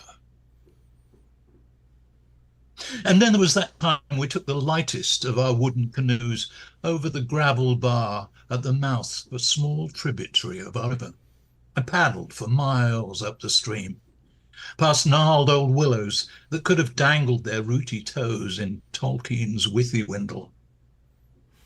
We found a kingfisher's nest high in one bank, almost hidden by the branches of a fallen tree. The blue and gold flashes were the parent birds, coming and going as they fed almost grown nestlings with a succession of tiny silver fish. The image so clear, it seems just a blink away. A persistent pool holds a day on a mountain at the eastern edge of Nevada, where I laid hands on the twisted torso of a bristlecone pine. I sensed the measured pulsing of its 5,000-year-old life beneath my fingers. In the moment, a scatter of ravens swirled around a tree in its rocky terrain, like guardians. And a mountain chickadee sang softly, "Dit-dit-dit, Phoebe, Phoebe, dit-dit-dit, Phoebe."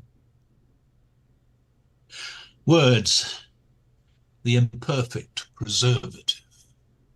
Oh, very nice. I love the details in that, Rod. It really took us on a journey there with Preserve. Thanks so much for sharing that. Thanks. Yeah, that was Preserved by Rod DC with a the deathbed quote from Leonard Nimoy. It's fascinating. Listening to hear these quotes is really interesting. Yeah. I was interested, too, to learn, who everybody picks is sort of like you pick somebody, I think, that is meaningful, of course, too, in some Yeah, that's a good way. point, except for me, who loves classical music. music. I didn't either, to be honest. Well, let's go to Rod's friend, Laura Berg.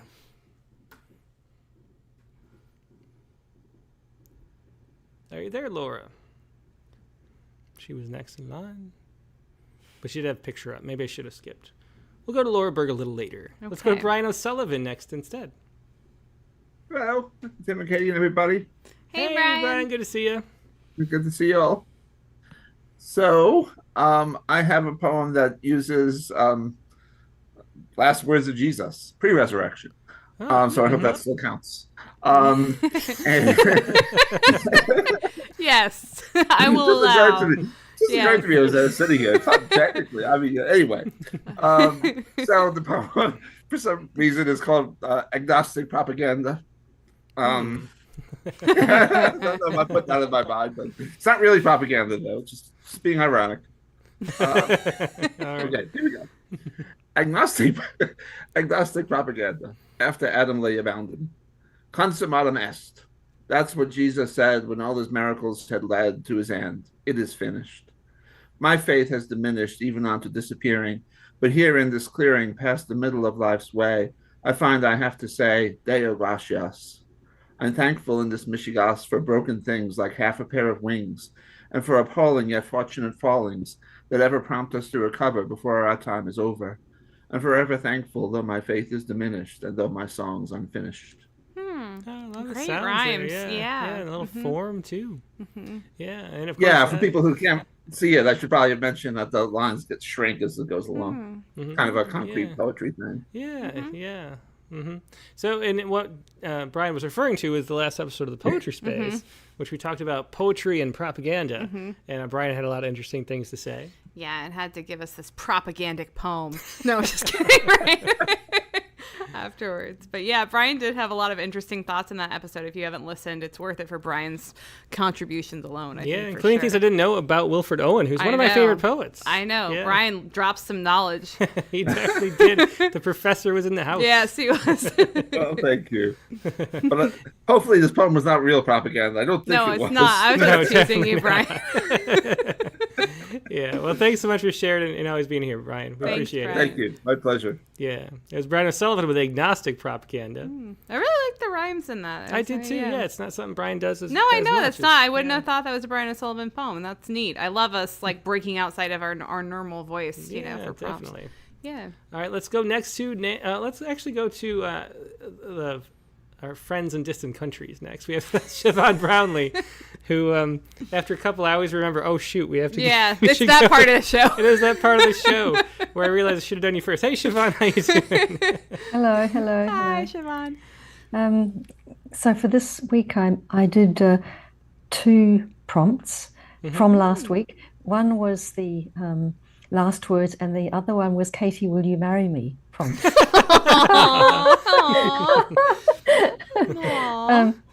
the title is To Thine Own Self Be True, which is a quote from Shakespeare Hamlet, and it was my mother's favorite words. My mother's favorite words. So, to thine own self be true are my mother's last words, or at least the words she chose for her tombstone.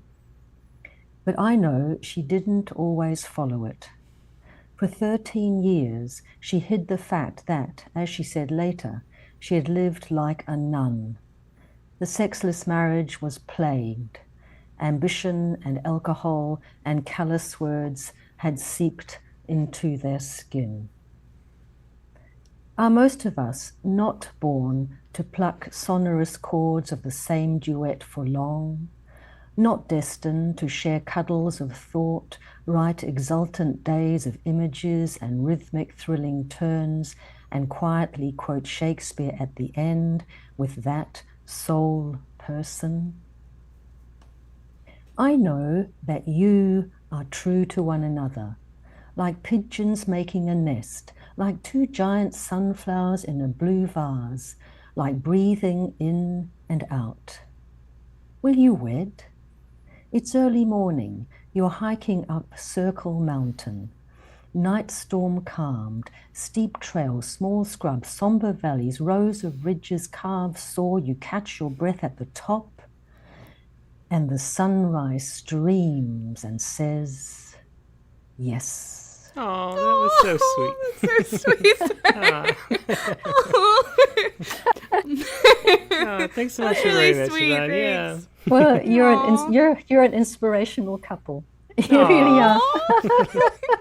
Oh, thanks. Thank you. That was a really beautiful poem too, Yeah. besides for the personal touches. Yeah, even without even technically, that's I loved it too. Yeah. Aw. Yeah, thank you so much. Yeah, thanks Thank so much you. for sharing Thank that. you. Okay.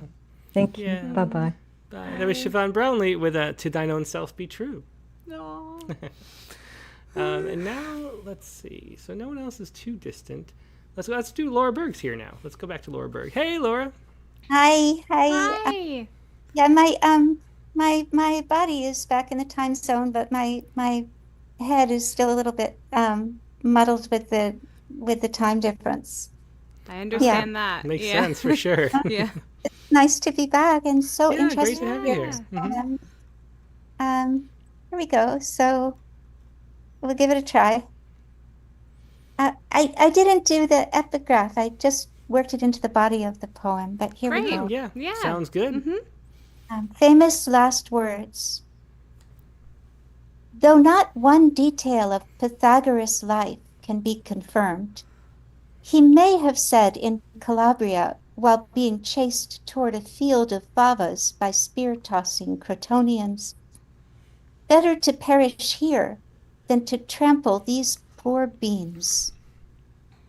Apparently more sensitive to plants than his students about to be hacked down beside him, he refused to run through the haze of gray-green legumes tall as men, with leathery pods and black-eyed blossoms. He may have been musing, since it said, though unproven, he believed in the transmigration of souls, that his soul would enter a beanstalk to sun, fecund, ever-growing. No one can attest to their own last or even first words. If I'm told my first was Mama, why doubt it? And perhaps leave as I came, saying, Mama, can you even trust that I've written this? And still each day is ours to write upon. Oh, I love that last line, Yeah. especially. Beautiful poem. Yeah. Yeah. Those famous last words. Thanks for sharing that, Laura. Thank you. Thanks. Yeah, it was Laura Berg with famous last words. And next, let's go back to the regular order. We'll go to Nancy Tennell, who is next in line. Hi, I Nancy. picked a musician's last quote. Ah. Oh, but before I read, Mary Keating's book came today. Oh, wonderful. Love Mary. I'm looking forward to reading it.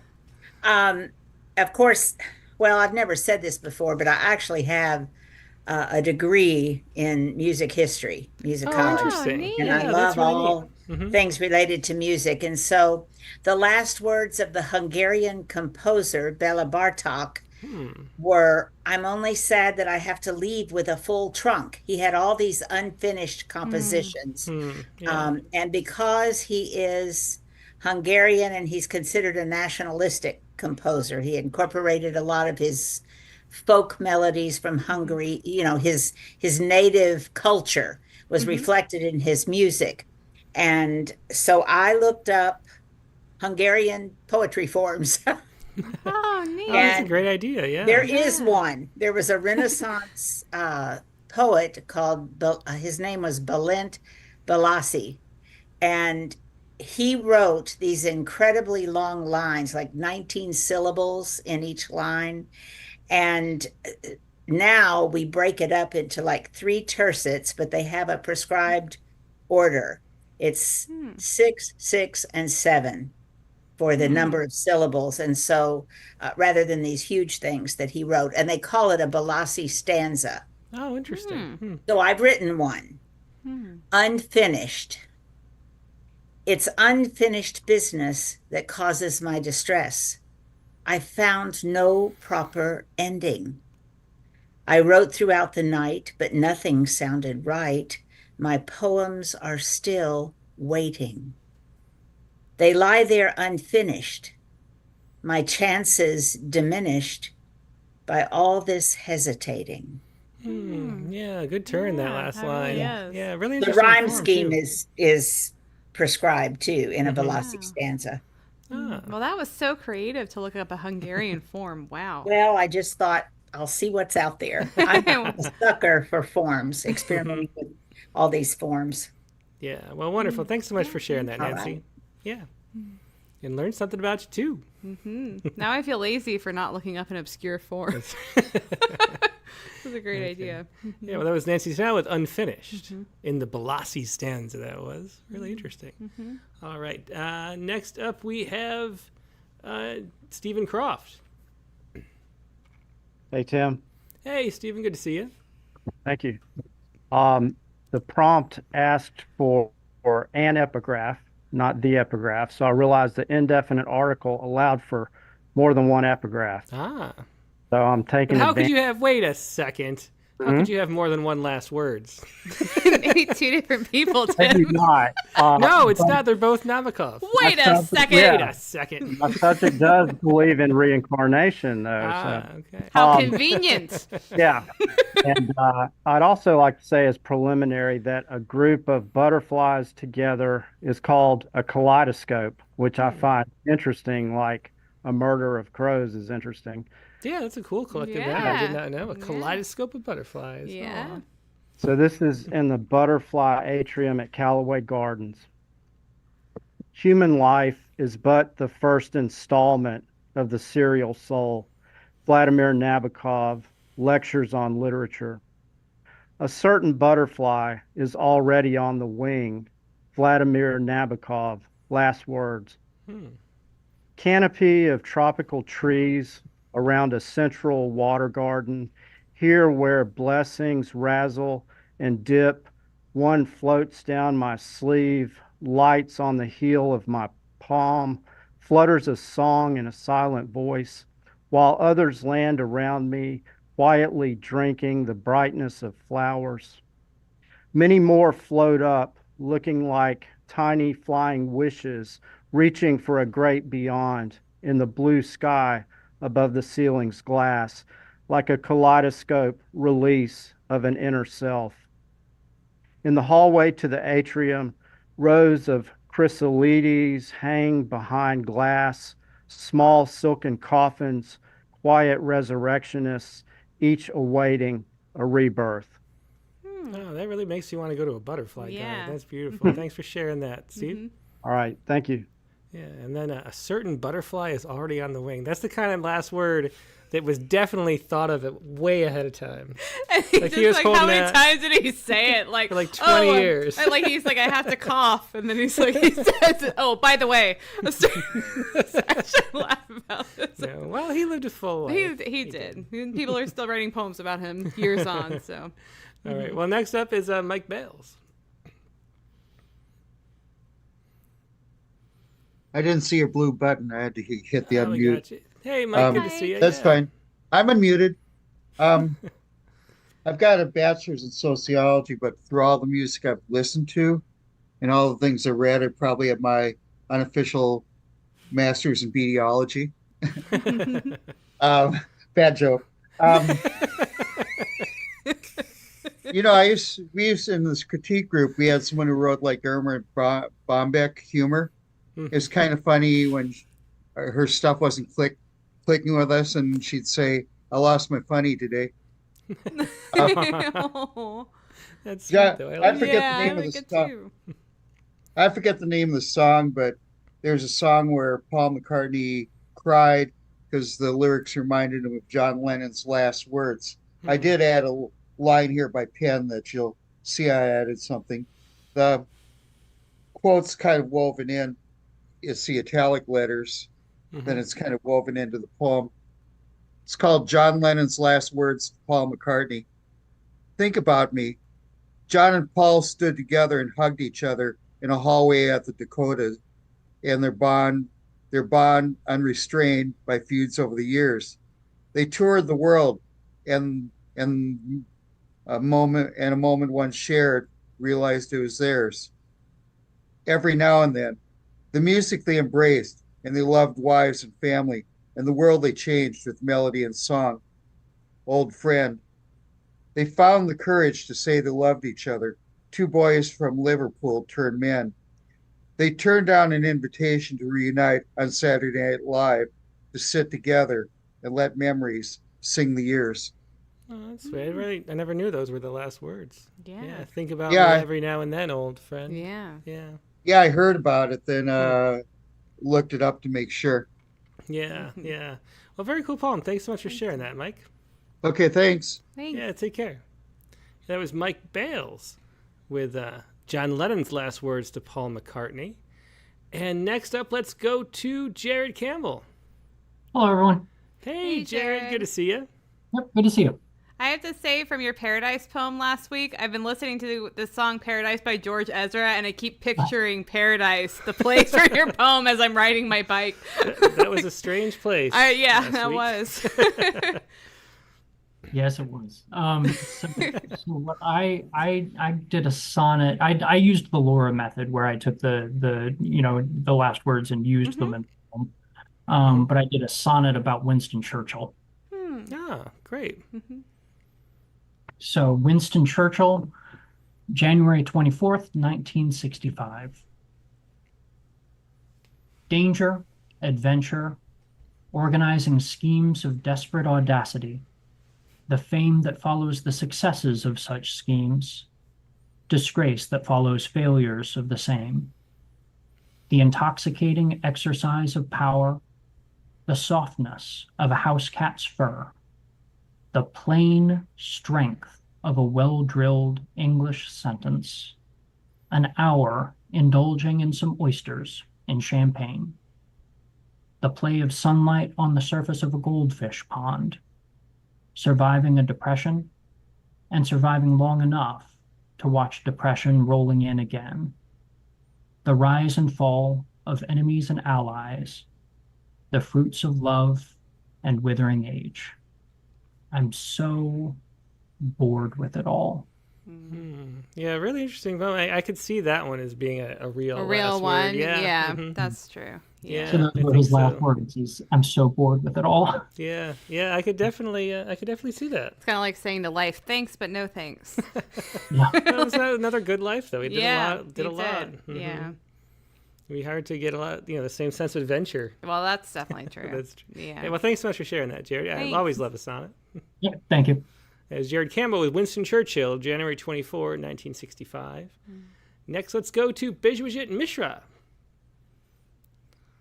Hey, Tim and Katie. Hey, Biz, great to see you. Hi. Yeah. Good to see you too. Let's see. So, where'd you go with your famous last words?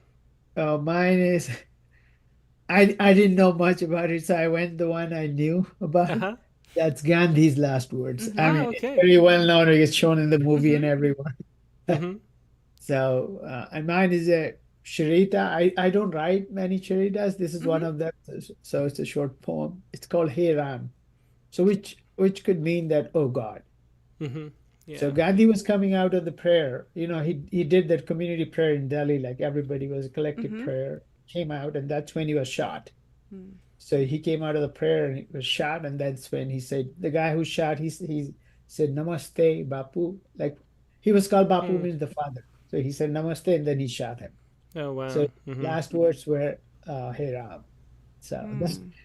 So here's my poem. 2 syllables, easily slip through, a breath after the prayer done in advance, for the Messiah of nonviolence to end up on a gun carriage. Yeah. His body was carried on a gun carriage. So. Yeah. Well, really interesting piece. Thanks so much for sharing that, thank Biz. you. And thanks also for the sweet haiku you tweeted that you wrote from the bonus prompt. So I did not actually think that was going to be a bonus prompt, but there was a lot of Yeah, thanks so much for sharing that. It was my pleasure. And I luckily managed to get that. I was looking for a picture because I didn't plan for it. I just wrote it here. And then luckily I found that picture, which looks like a ring, diamond ring, right? Yeah. Yeah. That's sweet. It was perfect. Yeah. Yeah. So for, I should say again, Biz has lots of cool haiku and photography on his Twitter He does. X page. He does, along with where he's been published that day. With his haiku, just like everywhere, somewhere new. Yep. Yeah, definitely. Check that out on the old X. But yeah, thanks so much for sharing that, Biz. Always a pleasure. Okay, thank you. Yep. Thank you. Yeah, Good night. Appreciate that. Okay, thanks. It was Bijou Mishra with Hey Ram. See you on the other side of the world. All right. Nate Jacob is up next. Hey, guys. Hey, Nate. Yeah, glad you could make it. Good to be here. Hey, it turns out I've discovered tonight that I am a crying poet. Aw, Nate. Say the other way around here. Is that why you have the teddy bear in your background? Yeah. I have soft moments, okay? Gosh. I have my teddy bear over there, to be fair. Like, literally, my childhood teddy bear I can confirm. is over there. That's sitting true. There. Excellent. Hey, well, I went with the last words of Salvador Dali. Oh. I almost picked this, actually. I don't know it. Yeah, so I almost let's picked see. it, too. Yep. His last words were, "Where is my clock?" Interesting. Pretty clever based on his paintings of the persistence of memory. With the melting clocks, everybody probably knows about those. So my poem, I wrote an American sonnet, which is wearing the cloak poorly of a Shakespearean sonnet. So it rhymes. I like that characterization. I really, that is the best personification of a poem I've ever. I have a picture of like a fledgling actor who like has a bad costume, but he's trying. He's singing. It's all play. Okay. But it's titled, "What Memory Will Persist." Your room is kept too warm for me these days, while time insists on melting down the walls from clocks with drooping hands and sweating face, from so much effort measuring it all.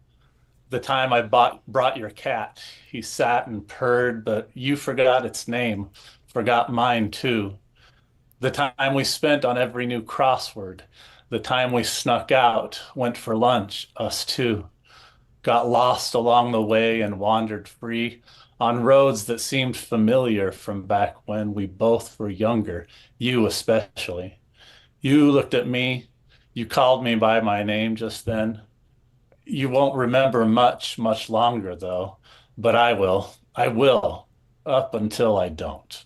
That's Yeah, beautiful, Nate. beautiful, especially that ending. Yeah. Wonderful. I guess maybe American sonnets are okay. Oh my gosh! Do you see the power of this poem? It was a good What? turn in a couple of It things. was. You didn't say that for my American song. It's a great poem, Nate. Yeah, thanks for sharing that, Nate. Thanks. Yeah. Thanks a lot, guys.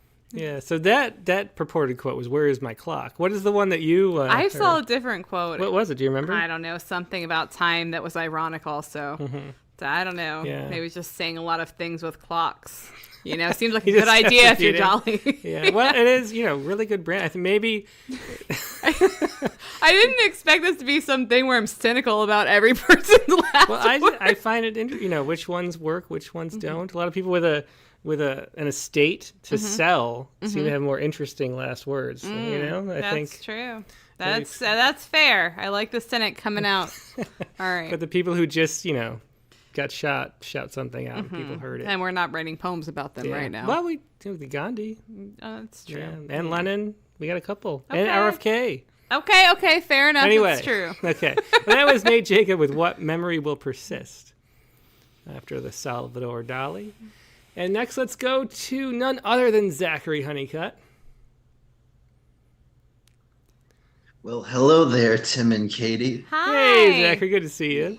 Good to see you guys. Congrats on the upcoming nuptials there. Thank you very much. Much appreciated.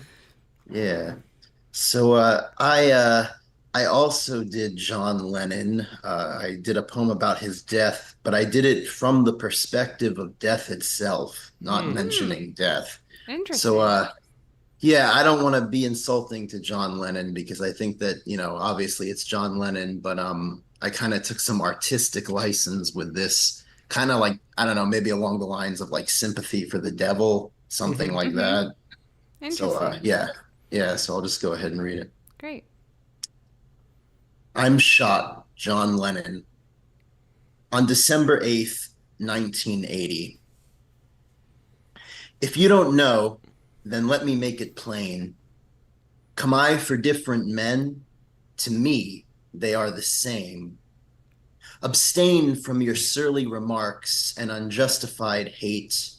Accuse me not of taking great men too early and making nobodies wait. What was the catalyst that hastened me to tread? Was it the voices on the outside or the voices in its head? Both would ask him why he shot John. He had waited there for him, but I had waited too. Not every single artist receives the credit that they're due. But we waited outside the Dakota with me inside the gun in a way that to the world would seem remiss.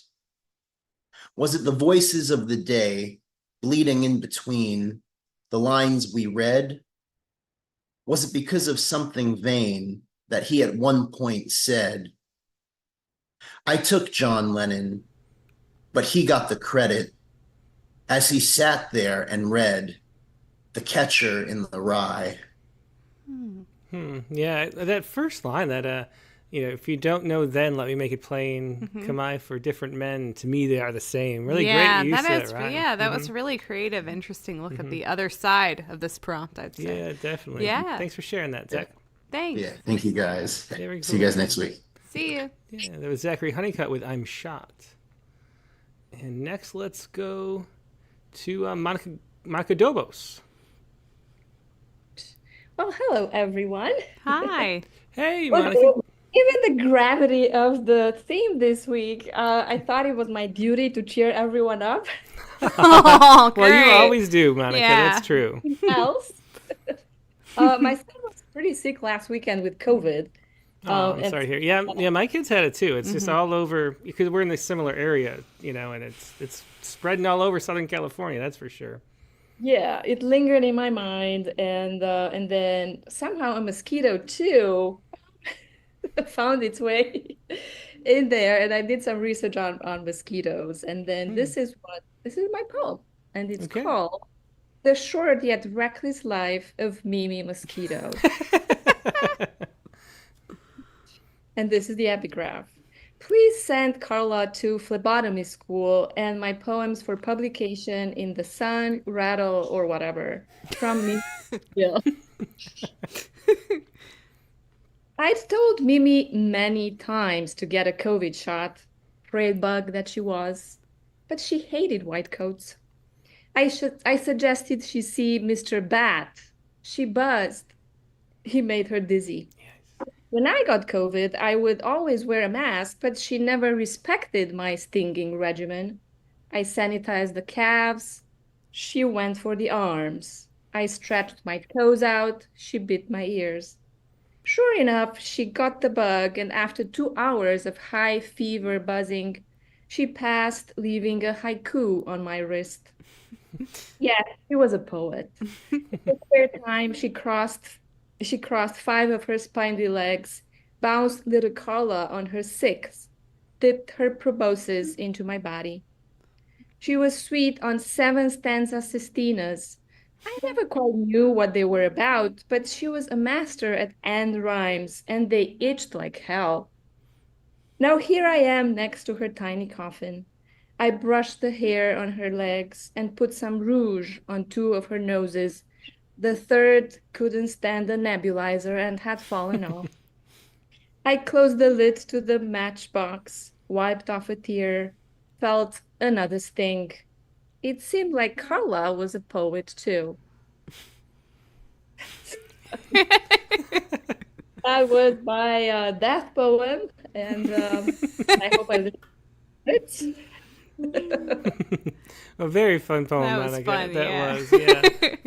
I'm going to think of you the next time a mosquito bites me, and I won't just be annoyed because I'll get to think about this Oh, poem, that's so that'll be true. fun. Yeah. I look forward to that. Bring it on, mosquitoes.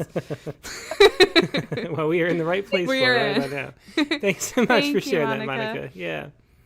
Yeah, that's Monica Dobos. with The Short Yet Reckless Life of Mimi Mosquito. I love the title, too. All right, next let's go to Nivedita. Catch her in the morning. Hey, Nivi, looks like you're not at work today. I'm at home. Very nice. Well, glad to have you. Thanks for joining. Thank you. Congratulations, you guys, by the way. Sorry I couldn't make it last week. So what did you pick for a quote? Not true last words exactly. I chose Einstein. And here's the thing. So right before he died, on his hospital bed, he said something or other. He was supposed to have mumbled something in German, and the only other person in the room was an English-speaking nurse who had absolutely no idea what it was. No. Well, maybe that explains all of the different quotes. You know, they just speak in different languages, German. and you have to guess. Yeah, exactly. So he basically had probably a stroke, is what we would call it today, because they still hadn't figured out where, but an artery or a blood vessel somewhere had burst, and his doctor was trying to persuade him to undergo surgery. And so these were his known last words. I want to go when I want to go. Makes sense, really. Yeah. So that's what I chose, seeing as we don't know his true last words. Okay. Yeah. I want to go when I want to go. Time bends, space twists, and in this quiet curve of the night, his mind, the one that once almost unraveled the cosmos, pauses, aware of the next equation. Here, the fabric of reality curls and stretches, bringing the horizon close. The horizon is crafted with the same threads he traced to the stars. The universe, always unyielding, softens at the edge of knowing, where energy and matter gently fade, as if to say, the journey is complete. Oh, I love that last stanza. The softens at the edge of knowing. A beautiful way to put that. Really nice. Yeah. Yeah. Thanks so much for sharing that, Nivi. Yeah. Thank you. Thank you. Have a good evening. Have a great day. Thank you. Yeah, that was Nivi DeKarthik with, I think the title is I Want to Go When I Want to Go, the Einstein quote. All right, and next let's go to Hamet Malik, who looks like might be in an automobile. Ooh. Hi. Hi, Hamet. How you doing? Hi. Uh-oh. Hi. Can you hear me? Oh, I can, Hi. but Can you hear me? No. I can, but it's kind of choppy. You might want to turn the video off and just have sound. Oh. Let's see if that can work, because I think the bandwidth is pretty low. But it's great to see you, Hamet. Yeah. There we go. Yeah, we'll do it that way. And Is that better? Yeah, now the audio just comes through. There's plenty of bandwidth for audio. So how you doing? Oh, hopefully. I feel particularly bad because I know she's trying really hard to call in like on the go from what we can see from her image. Yeah. Well, let's see. I think we'll circle back. We'll read the poem no matter what. Okay. And we'll circle back and see if maybe Kamet gets a better connection, like after we get to everybody, the few people who are left. Let's go next to Chelsea McGlynn. Hello. Hi, hey, Chelsea. Yeah, great to see you. Good to see you too. So I think mine will fit in very well to what you guys were talking about this evening about these last words. It's pretty self-explanatory, so I'll just go ahead and read it. Okay. I'm having doubts about these poets' last words. Yeah, I'm having those doubts too. You read my mind. Okay. Great. And you have a Nabokov? That's hilarious, Chelsea. Sorry. So death is the great key that opens the palace of eternity. John Milton. I can feel the daisies going over me. John Keats. A certain butterfly is already on the wing. Vladimir Nabokov. The nurse kept shaking and shaking my arm. Open your eyes. How are you feeling? Talk to me. I never considered that my own last words were almost, it hurts. Please, let me speak. Oh, that's a very somber turn for that Yeah, humorous poem. I like the definitely contrast. is. Yeah. Well, I'm glad we're not the only one with doubts also. Definitely full of doubts with these ones. Yeah. But still interesting nonetheless. And it's really interesting, too, that there's famous last words. No one says famous last sight, famous last thoughts. Right. Because it is words. poetry is powerful. It is true. Everybody wants some famous poetry at the end. It is true. And so many of the most famous ones are kind of like Monoku. Yeah, they really are. Yeah. Well, thanks so much for sharing your mutual doubts. Yes. I appreciate that. Thanks. All right, yeah, that was Chelsea McGlynn with "I'm having doubts about these poets." I really like with the title too that she chose to just put it up there as that. Like so many people are resistant to that kind of a thing, but I think that's that you immediately want to hear the poem because the poet's being honest, right? Yeah, for sure. Yeah. All right, well, let's go next to Mary Keating. Hello. Hey, Hi. Mary, it's especially great to see you. You haven't been able to make it in a while, so yeah. No, I've been listening to you, but I haven't been on the line. Yeah. So congratulations and best wishes. Thank you. I heard you're supposed to say best wishes to the bride-to-be, and congratulations. Aw, thank you. Well, congratulations on recalibrating gravity also. Oh, I can't even believe that someone else got it before me. I feel like it's a changeling out there. So I have to tell you something funny. When I first saw you guys and started joining, and I didn't know that Katie and Tim were in a relationship. So well, we tried to be smooth about it. Right. So then I'm thinking, wow, Katie's and Tim are very familiar with each other I thought Katie worked for Tim, and I'm like, that might be an employment violation or something, and then little by little, I found out that you're the best poetry couple in the world. So, so happy that you're in love and you spread your love of poetry to everyone.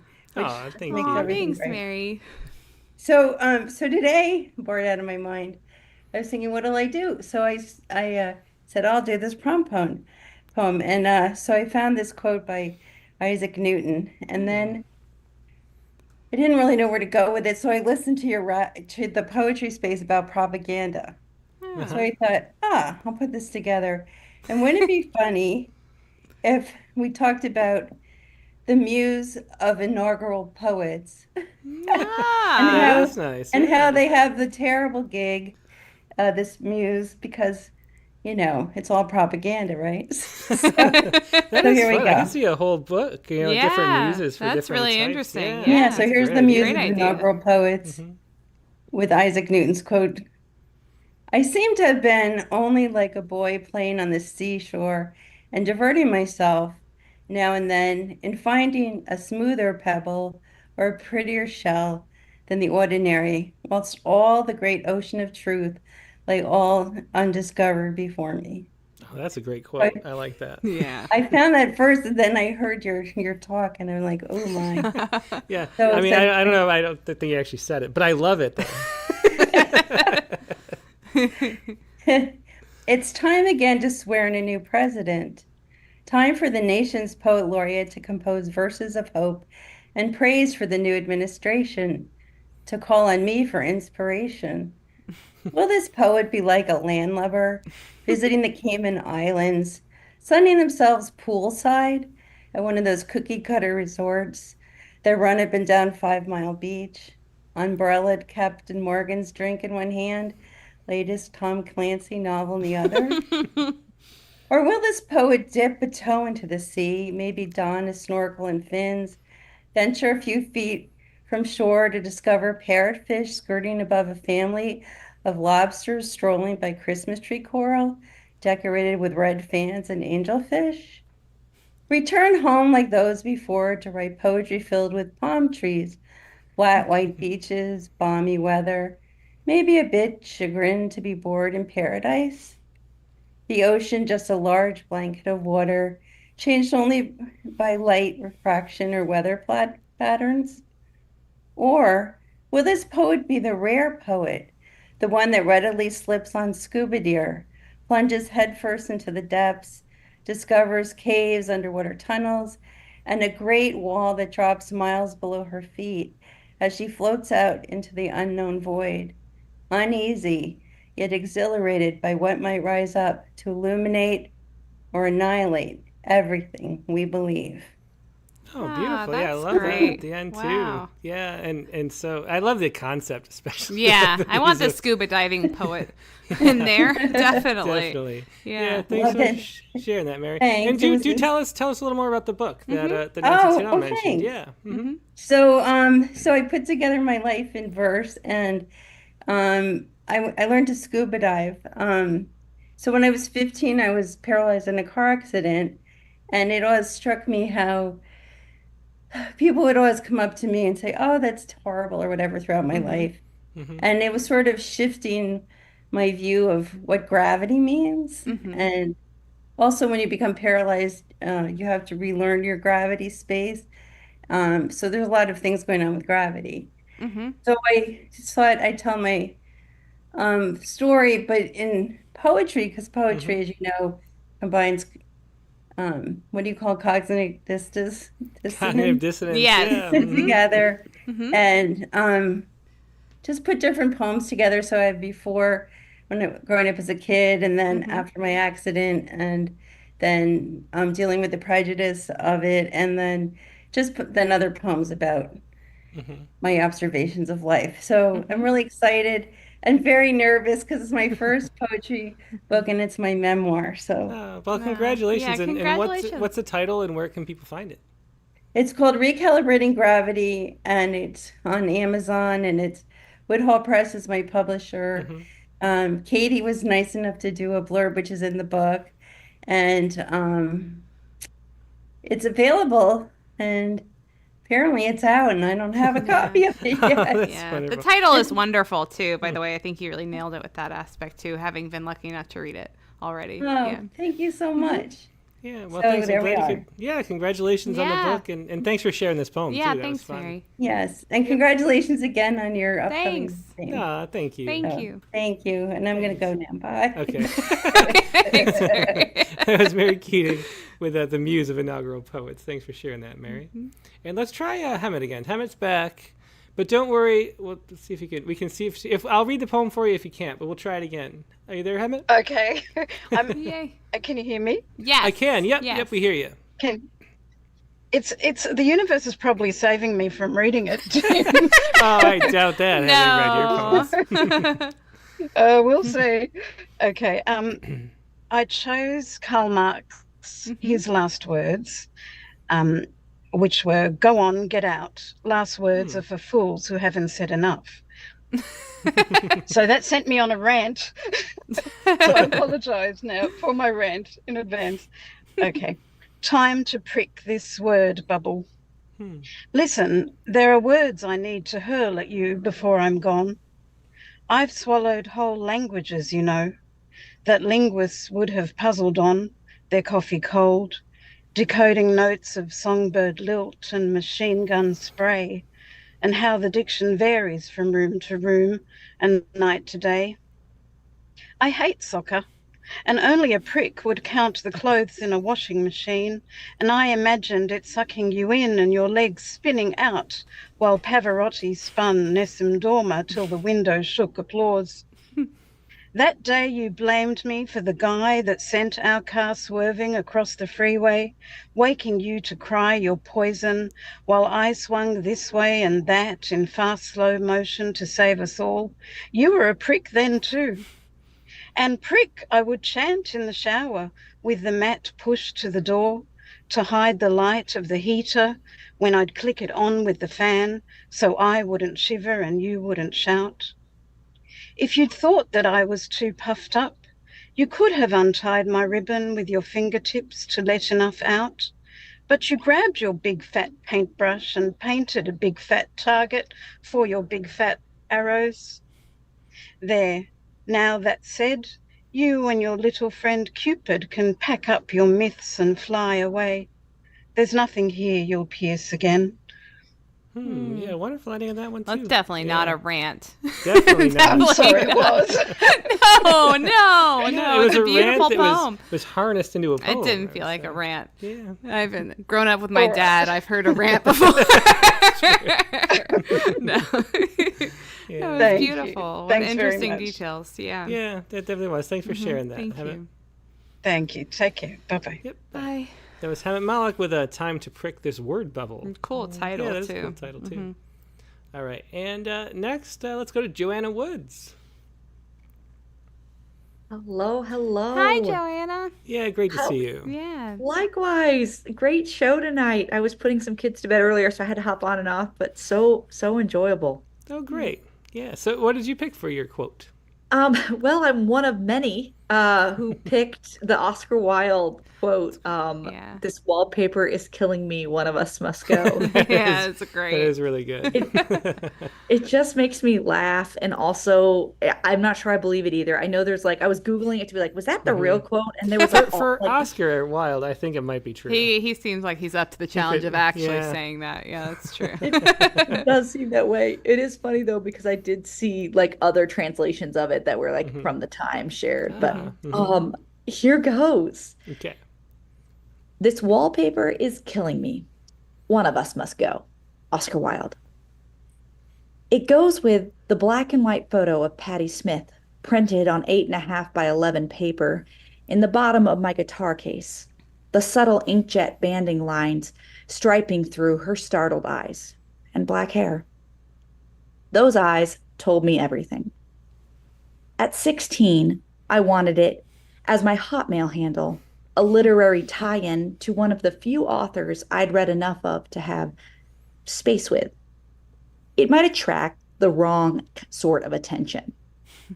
So I went with Alas, Poor Mouse for Anna Skew and the one paragraph of serif text on a library beige page I'd read, Resistance, and it matched in Patty's eyes. That is great. That's really fun. interesting. Yeah. Yeah, it is, and it just makes me think. Instead of famous last words, now we have first handle on. Mine was Flower 8585. It's kind of fun, and remember when it used to matter, so you could put it. Oh, another platform came out, so you use that same one, so they would all. Yes, they're gone. Very important to coordinate your handles. Yeah, very important. Oh, thanks for taking us back there, Joanne. That was fun. Thank you guys so much. All right, peace. Bye. Thanks. Bye, Joanna. Yeah. That was great. So, yeah. Oop, there we go.